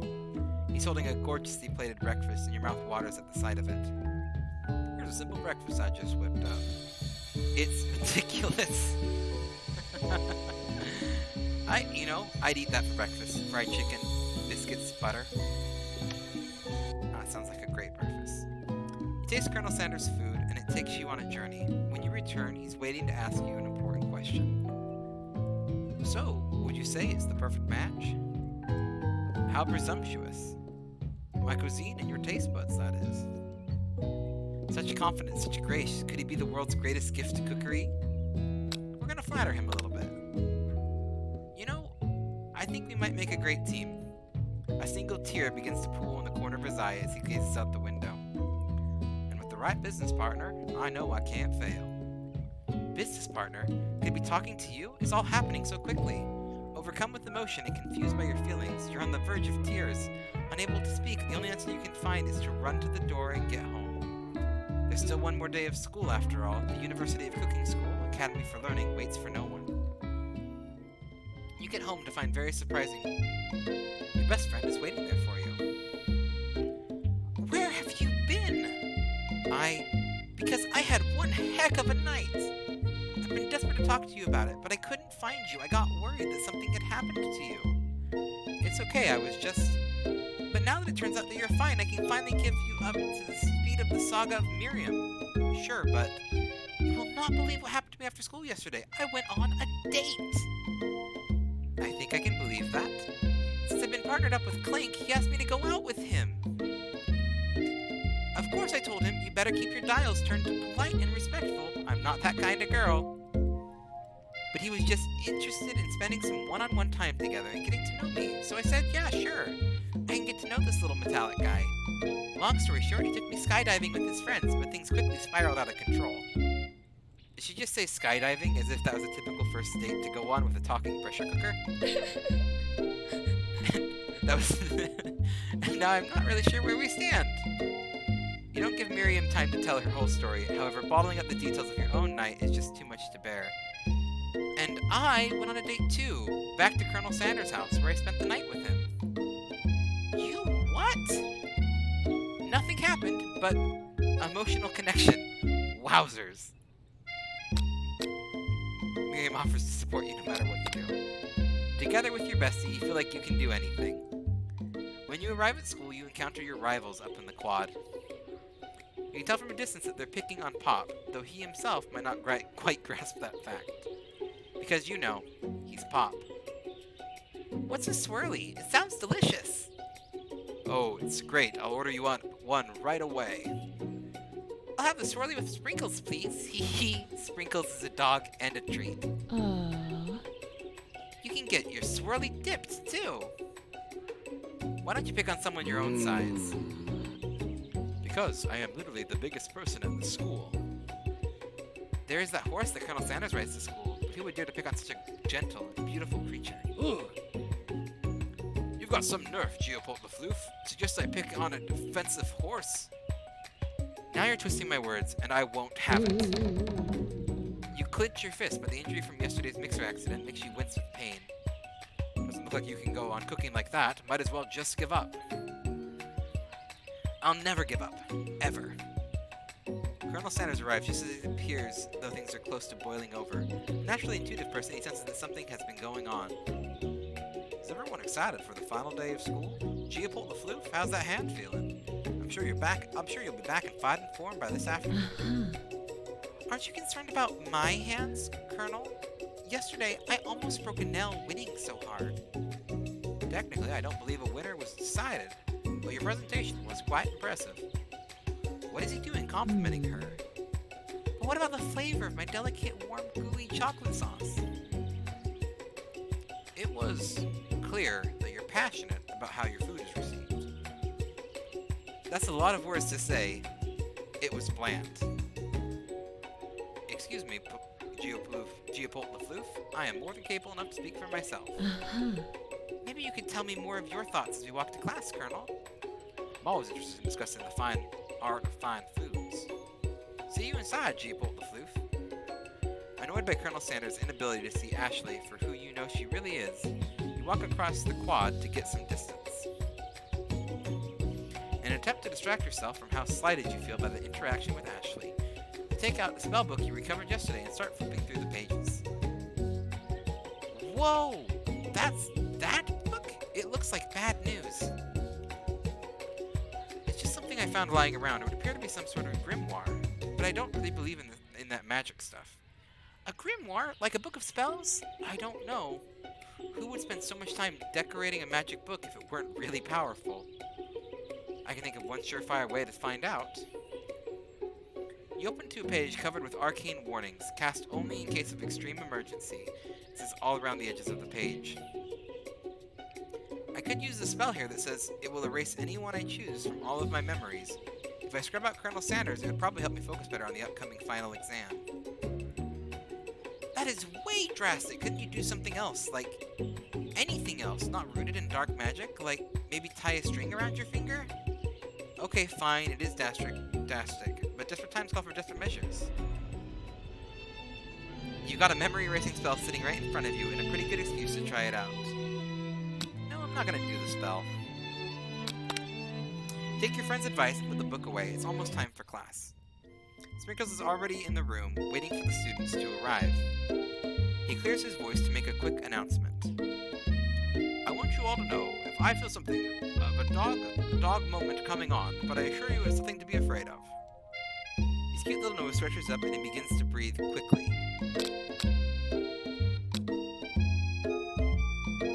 He must be hungry. Reach up his molten homework to give him as a snack. Dogs can be rather unpredictable, especially Sprinkles. Wait to see what happens. I'm gonna say the second one. This is like true for any animal, like even in real life. Animals can be a little bit unpredictable. Do your best to respect their boundaries, even if it's a pet. You know. Do what you gotta do. Keep them safe.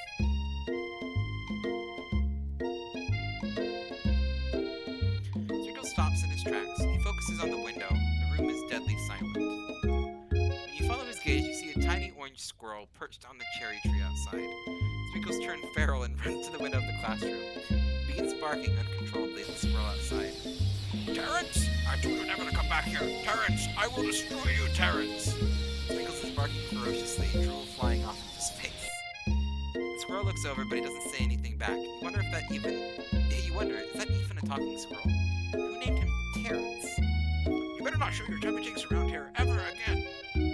After Sprinkles is satisfied that his presence has been felt by not only Terrence, but by any other squirrel in hearing distance, he returns to his professorial turn. I apologize for that outburst. This actually brings up an important point. That you, Geopold the Floof, for reminding me to dole out this indisputable bit of wisdom. You see? Before he can go any further, Miriam's love drama spell spills over into the class. Sprinkles is gripped by whirls and sparks, coming from the back of the room. I told you to save it for after class. You wanted to be thrown from a plane strapped to a stranger? Miriam and Clank appear to be arguing, but you still haven't learned to speak Clank's language of mechanical noises. But no, you had to show off your cool kid friends to Jeff and Joanna. J&J forever.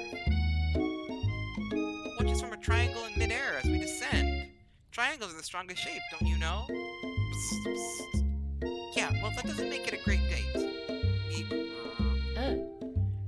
Take Jeff and Jonah with you. You can all hold hands as you pedal down the mountain or off a cliff for all I care. Clank begins to shudder, steam pours out of the gaps in his panels, and then a loud ding stops him in his tracks. Beep. No amount of seasoning is going to make me want to eat that, Clank. Clank bursts out a completely deep-fried sneaker.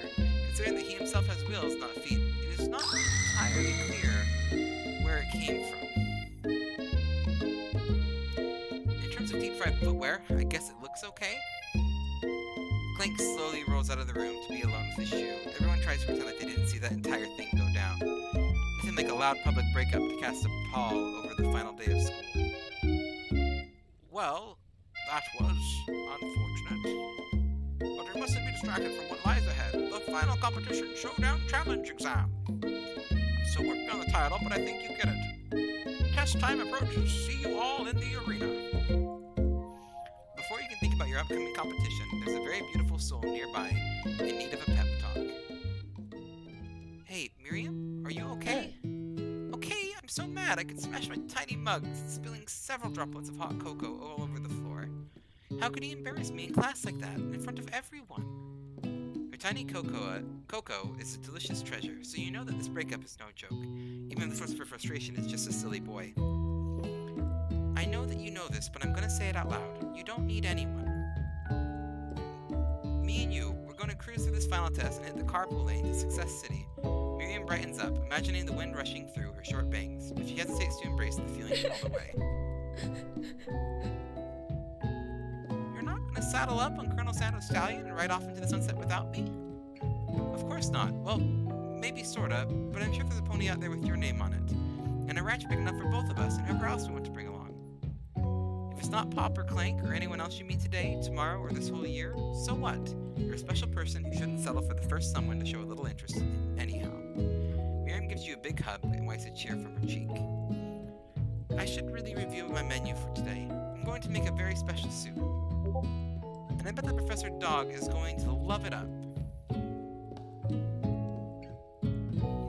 While you were pep-talking Miriam, you completely missed lunch, but that's okay. It gives you a better idea of how to spend the time before your exam. You decided to head to the arena early to practice a dish. This is it, the location of your final challenge. A test of will, a test of courage, a test of talent, and a chance to beat the pants off Van Van, the supposed Man-Man, and his eviler counterpart, Ashley. As planned, you begin to run through a quick test of recipe you've been working on, Gia-Polt Laflouf's famous chicken pot pie. After practicing for months, making this dish comes second nature to you. You're able to quickly get a fresh pot pie in the oven, but as soon as you do, your cram session is interrupted by Colonel Sanders. Gia-Polt Laflouf, what are you doing here? There's still time before the final exam. Oh, just taking it all in. I'm big into visualizing success. I'm looking at my station and picturing victory.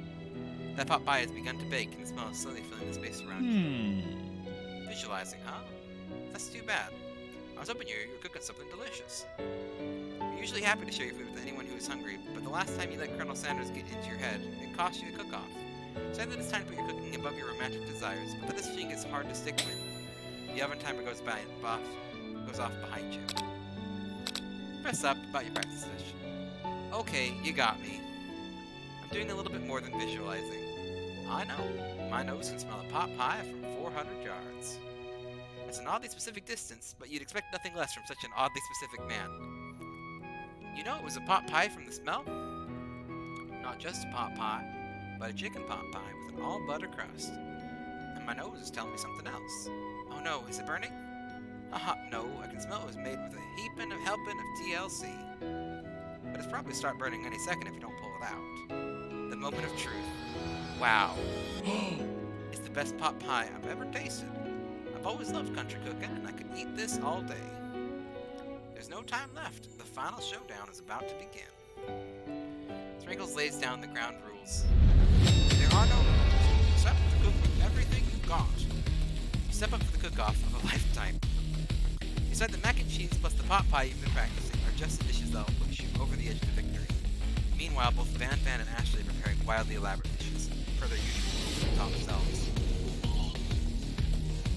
Miriam is a giant magnifying glass and several sets of tweezers. She's definitely prepared to go big and go in small. Colonel Sanders seems to be harnessing his 11 herbs and spices, but he's trying to find a way to improve on something perfect. His original recipe, fried chicken. They had to trademark the original recipe. The intensity of the room starts out a full 10 out of 10, with a frenzy of action. Everyone is calling out really cool special cooking moves as they prepare their food. Wow, this is getting serious. Colonel Sanders batters his chicken as it levitates through the air. Egg wash! Miriam furiously injects ingredients into a itty-bitty pot of broth. Best friend Baster Blaster! Van Van flexes his pectorals and chops open a sea urchin. Let's rock and roll. Ashley scoops her pastries off the tray with lightning speed. Shallow personality spatula! Even Clanks get on it. 5-dial pressure point chicken cooking technique. Wait, when did Clank speak English? It's the singularity as was foretold. We must have let it happen or the appliance uprising will take us all. Oh, says Van Van. We must let it happen or the appliance uprising will take us all. Stealth, destruct. Van Van quickly unplugs Clank and rolls him out the back door of the arena. As you frantically prepare your dish, you notice Ashley has her spell book out. She's going to use some dark magic to turn the tide. You've got a book of your own and you just want not to see her win another battle. Should you take this opportunity to fight magic with magic, even if it's almost certainly evil magic? No, do it the hard way. We've learned our lesson. We got our hands stuck in a hand mixer by throwing batter and injured our hand. You gotta do things the hard way sometimes. At least according to this game. Normally I would do it the easy way. Full clarification. If it was actually me in that kitchen, we're probably gonna use the spell book. Who needs magic when you've got passion? Wizards. Anything about D&D, wizards. I'm going to do it the hard way. Colonel Sanders sees that you've chosen to win on your own terms, and he gives you a subtle wink from across the room. Also, this man. We gotta impress this man. And then hazel eyes and silvery hair. He's a good man.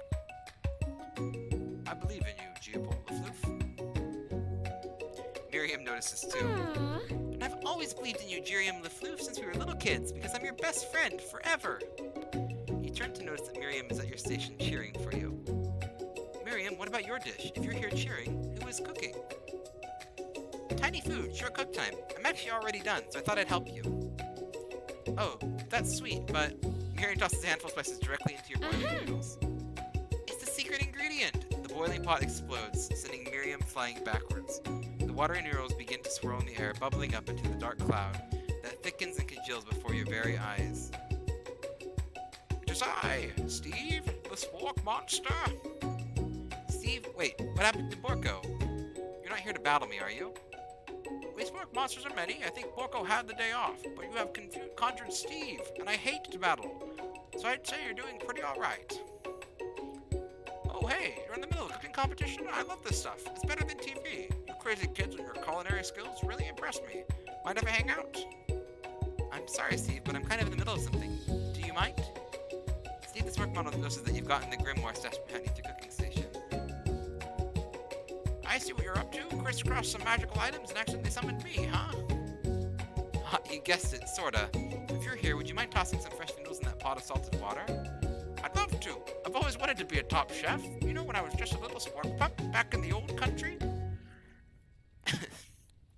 You can feel Spork Monster winding up to tell a very long and involved story. You don't know exactly where they came from, but it seems like it was probably lonely there. Now I feel bad for Spork Monster.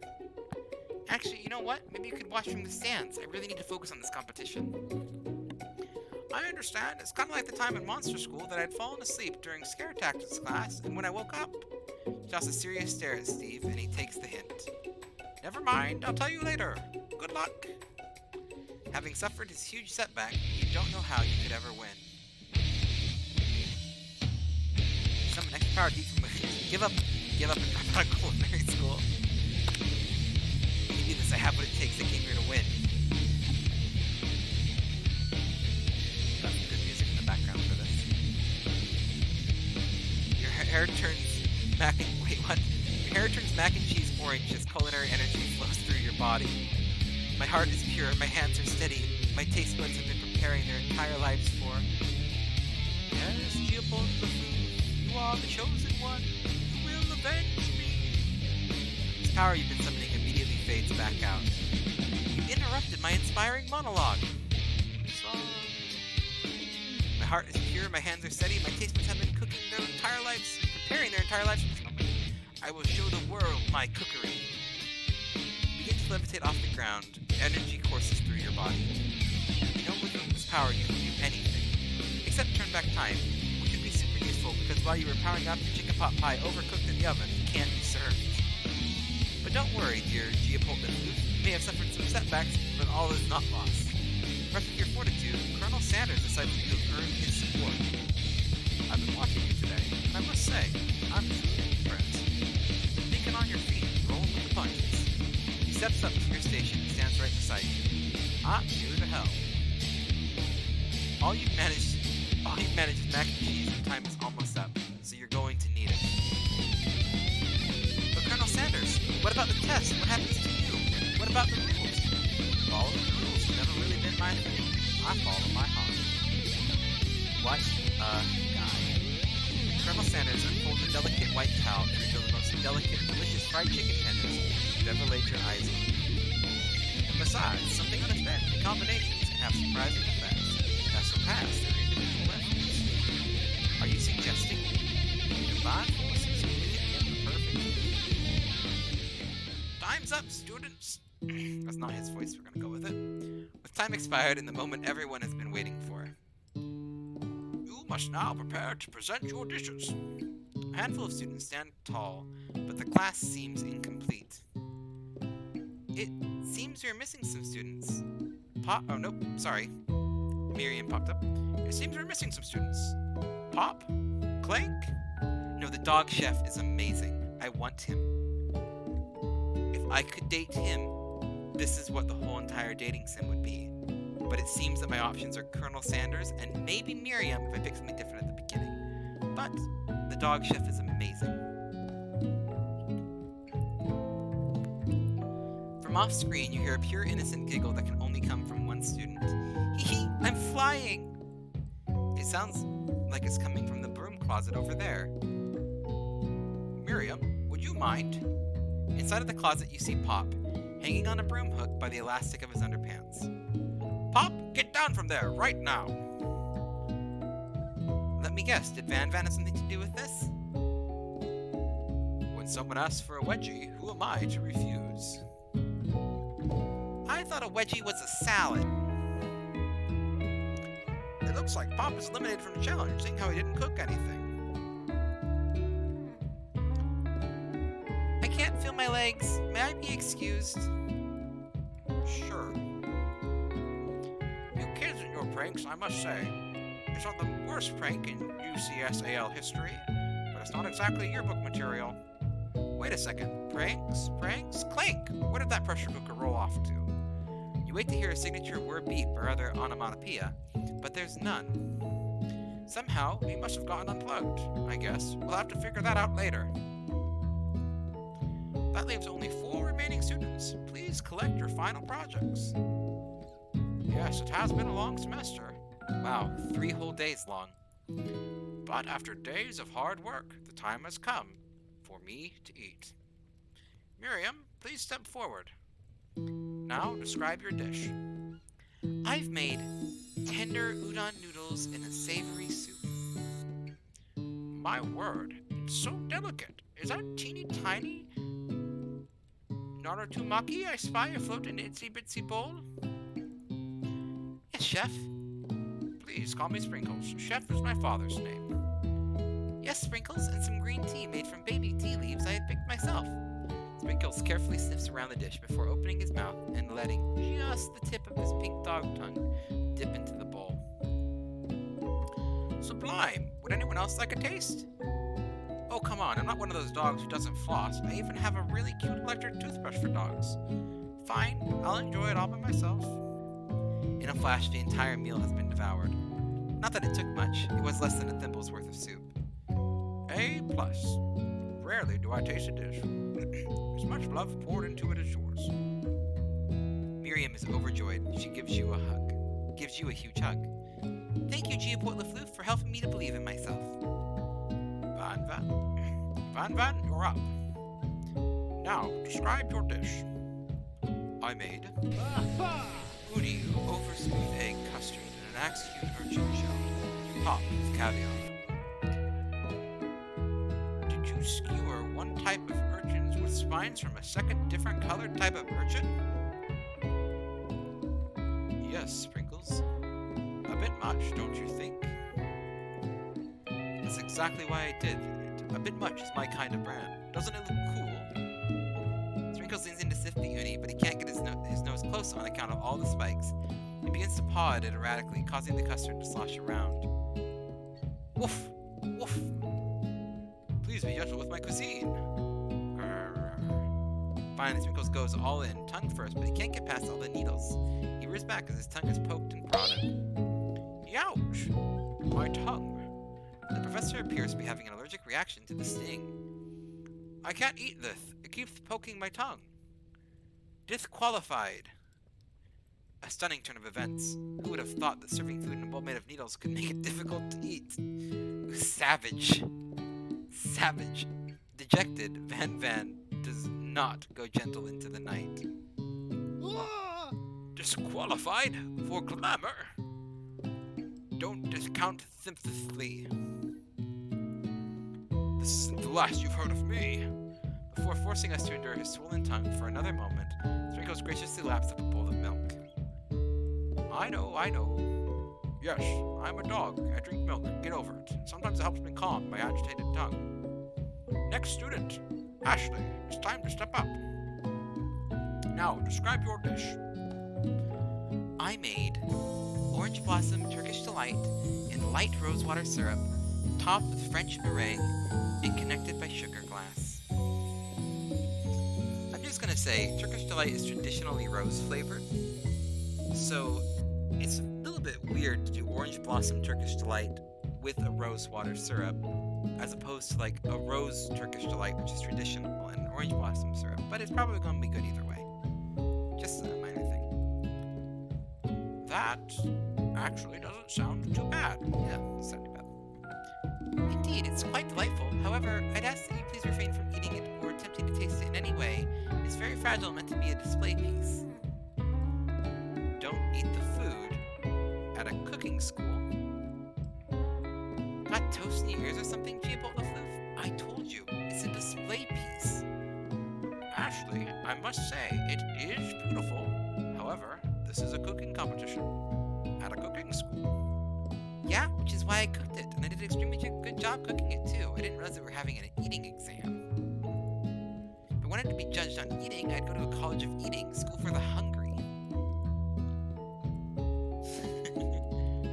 I suppose you could smell it if you absolutely insist, but don't breathe too hard. You might disrupt the sugar spiral. If the food cannot be eaten, it cannot be judged. You are disqualified. Rage overtakes Ashley, and she finally cannot keep her two-faced routine up. You wouldn't know high-end cuisine if it cooked you. And with that, Ashley storms off to rededicate herself to being the best, but this time without being shackled by trying to be fake nice and liked by everyone. This isn't the last time you've heard of me, either. If this class gets much smaller, I'll be teaching myself. You and Colonel Sanders, the final cook, step up together. 2 chefs? What began as a bowl of delicious mac and cheese has become something else. He examines it closely, sniffing and eyeing the bowl. Uh-oh, I don't have a good feeling about this. From somewhere in the room, a little drum roll plays. Just when I thought I've seen everything in this kitchen, give me this thing, and completely blow me away. In my 49 dog years of life, I've never tasted anything so delicious and perfectly balanced. 7, by the way. It is so delicious, in fact, that everyone passes the class. I've had teachers like that.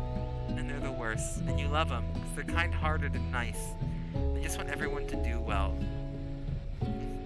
And like a lenient teacher is okay, but the teacher that wants to be everyone's friends, you don't learn as much. Anyway, and then just like super excited about something and giving everyone an A. You pass, and you pass, and you get a pass. Everyone gathers around and partakes of the mac and cheese bowl. They all seem to transcend this reality into another dimension. You win. Together, you and Colonel Sanders have made a new menu item. The new menu item is so impressive, even the Van and Ashley are drawn back to it by its magnetic fragrance. When they gaze upon your mac and cheese bowl, they admit that you are indeed an excellent chef. Sprinkles declares that you have passed. Everyone has passed. There's supposed to be more battles, but come on, how could they do better than this one? Now that the school year is complete and everyone has graduated, the students return for one last assignment. To get their groove on. The cafeteria has been completely redecorated in order to serve as the site of their school's graduation dance. Compared to the massive high-tech cooking arena, the humble decor seems downright cute and cozy. DJ Dog is in the house! LOL. You knew that Sprinkles was a master chef, but also a world-renowned turntablist? Who says you can't teach an old dog new tricks? Van and Ashley tell everyone that they've committed themselves to righting the wrongs they did while they were villains. There's been some outfit changes here.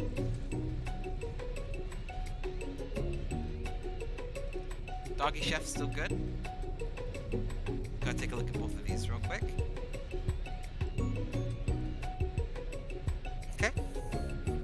Those are both some solid outfits, you know. I did think I preferred Ashley's chef outfit, but they do them. For a moment, you actually believe them. Not another hunting. No ghosts allowed at graduation. It's clearly written in the school's bylaws. I was never actually a ghost. It was all a trick to get you to finally notice me. Oh, amusing. And now that everyone is together, it's the Spork Monster. He is totally mellowed out. Everyone, the Spork Monster is no more. From here out, I prefer everyone to refer to my new name, Party Monster. The student tries to finish what he had to say, but everyone is too wrapped up talking to Spork. Sorry, Party Monster. Dejected, the student walks off. Things didn't work out for Miriam romantically, but she found the love in her cooking. And you know she's gonna do great. That's actually a really solid outfit for Miriam. A red carpet rolls out across the floor of the ballroom. It's like a Hollywood movie premiere. Who could command such an entrance? It's Pop. He's arrived late to the dance, but apparently for good reason. I think he's pretty much the same except for the crown. Walking the carpet, you see perched up his head, his dirty chef's hat, a crown. Welcome back, Pop. I know you weren't able to complete the final exam and accept your diploma, so we had to mail it directly to your father. We figured it was the least we could do for the school's dean. Oh, now I get it. And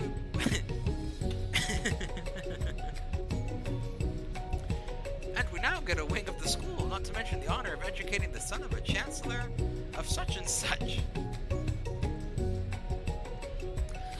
Did the KFC Colonel Sanders game just make a slight dig commentary on the American education system? Because I just think it did, and I'm pretty impressed.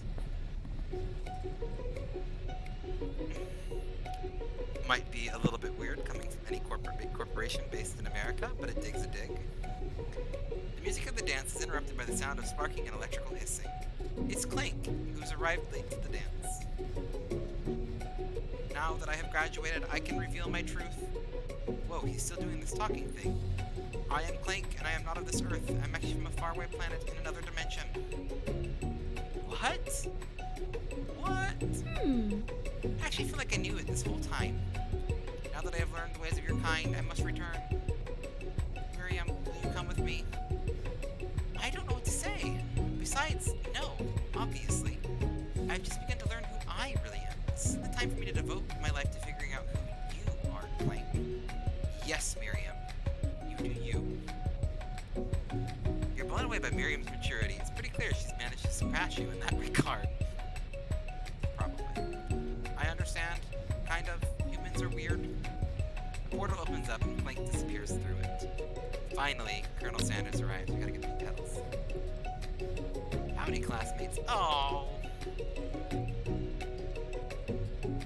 Just because it's a casual party does not give an excuse. Dress down a little bit. This is when you can really show yourself off, Colonel. So the first day you met him, he's got prepared to feed the entire class. However, it's not enough just to give them a bucket of chicken. This time it's a full meal. I didn't get to be the most famous kitchen chicken man of this room, chicken man, and not reminding people to go buy my chicken. The end. Is that the end of it? with the most obvious plug of all? No, it's not the end. Okay. As everyone feasting the delicious chicken dinner, Colonel Sanders finds you sitting at the edge of the dance floor. Jewbolt LaFloof, what are you doing, sitting all alone? Oh, you know, just waiting for the right person to ask me to dance. I wonder, might you tell me, what are the qualities that you would expect to find in such a lucky person? Off the top of my head, I don't know. A spicy musk, a tidy goatee, and a degree from the University of Cooking School Academia for Learning, just to name a few. It truly is my lucky day. Would you dance with me? Yes.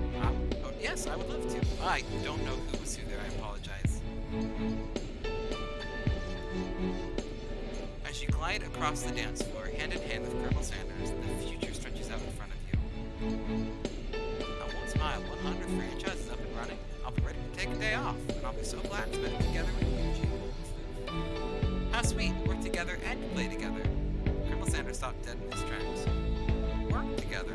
Well, I think this is something I just need to do by myself. Who will help you run the restaurants?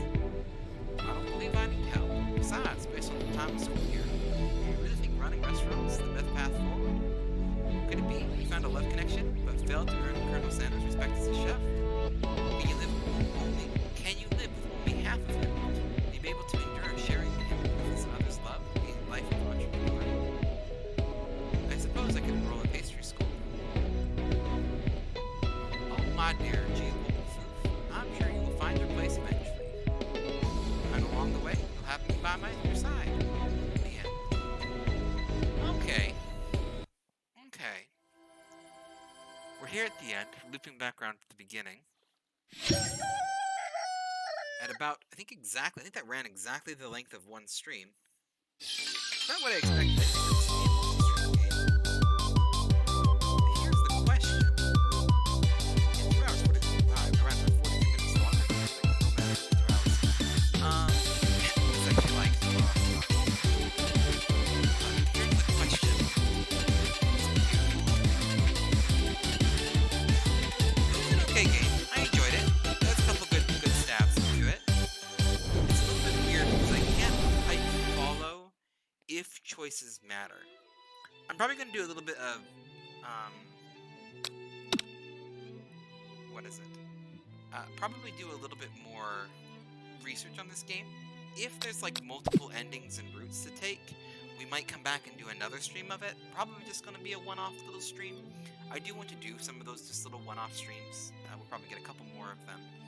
In the meantime, yeah, thanks for the dab, Banana. Dabbing Patrick.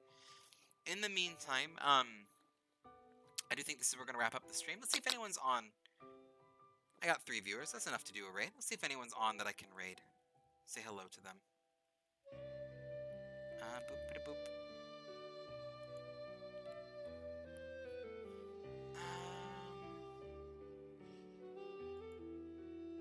Okay.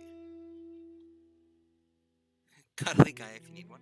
Aw, thank you for the cuddly dragon.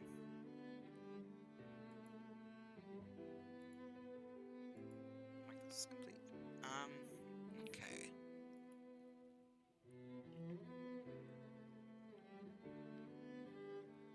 Cuddly cat dad? Oh, cuddly if I need one. Cuddly cat dad. I know cuddly cat dad. I don't know if I'm... Breath of Fire. Oh, he's a pretty good guy. We'll go raid Cuddly. This looks like a good game. Thank you for the shout-out on that one, Banana. We're gonna go ahead and raid Cuddly Cat Dad. He is a wonderful streamer as well. Just want to thank every one of you for joining this stream. I know it was a little bit of a chaotic one. Played a very random fun game. My wife was here for a little bit. She's still here on the Discord, just muted for the baby. So I know there's a little bit of chaos. I appreciate y'all dealing with the chaos in the background of my kids. I like to be able to have some fun streams with them every once in a while. Anyway, but in the meantime, just want to thank all of you for joining. We'll get the hydrate right at the end for you, Banana. Just remember, y'all have a wonderful night out there. You gotta do what you gotta do, and just remember, you're always welcome back.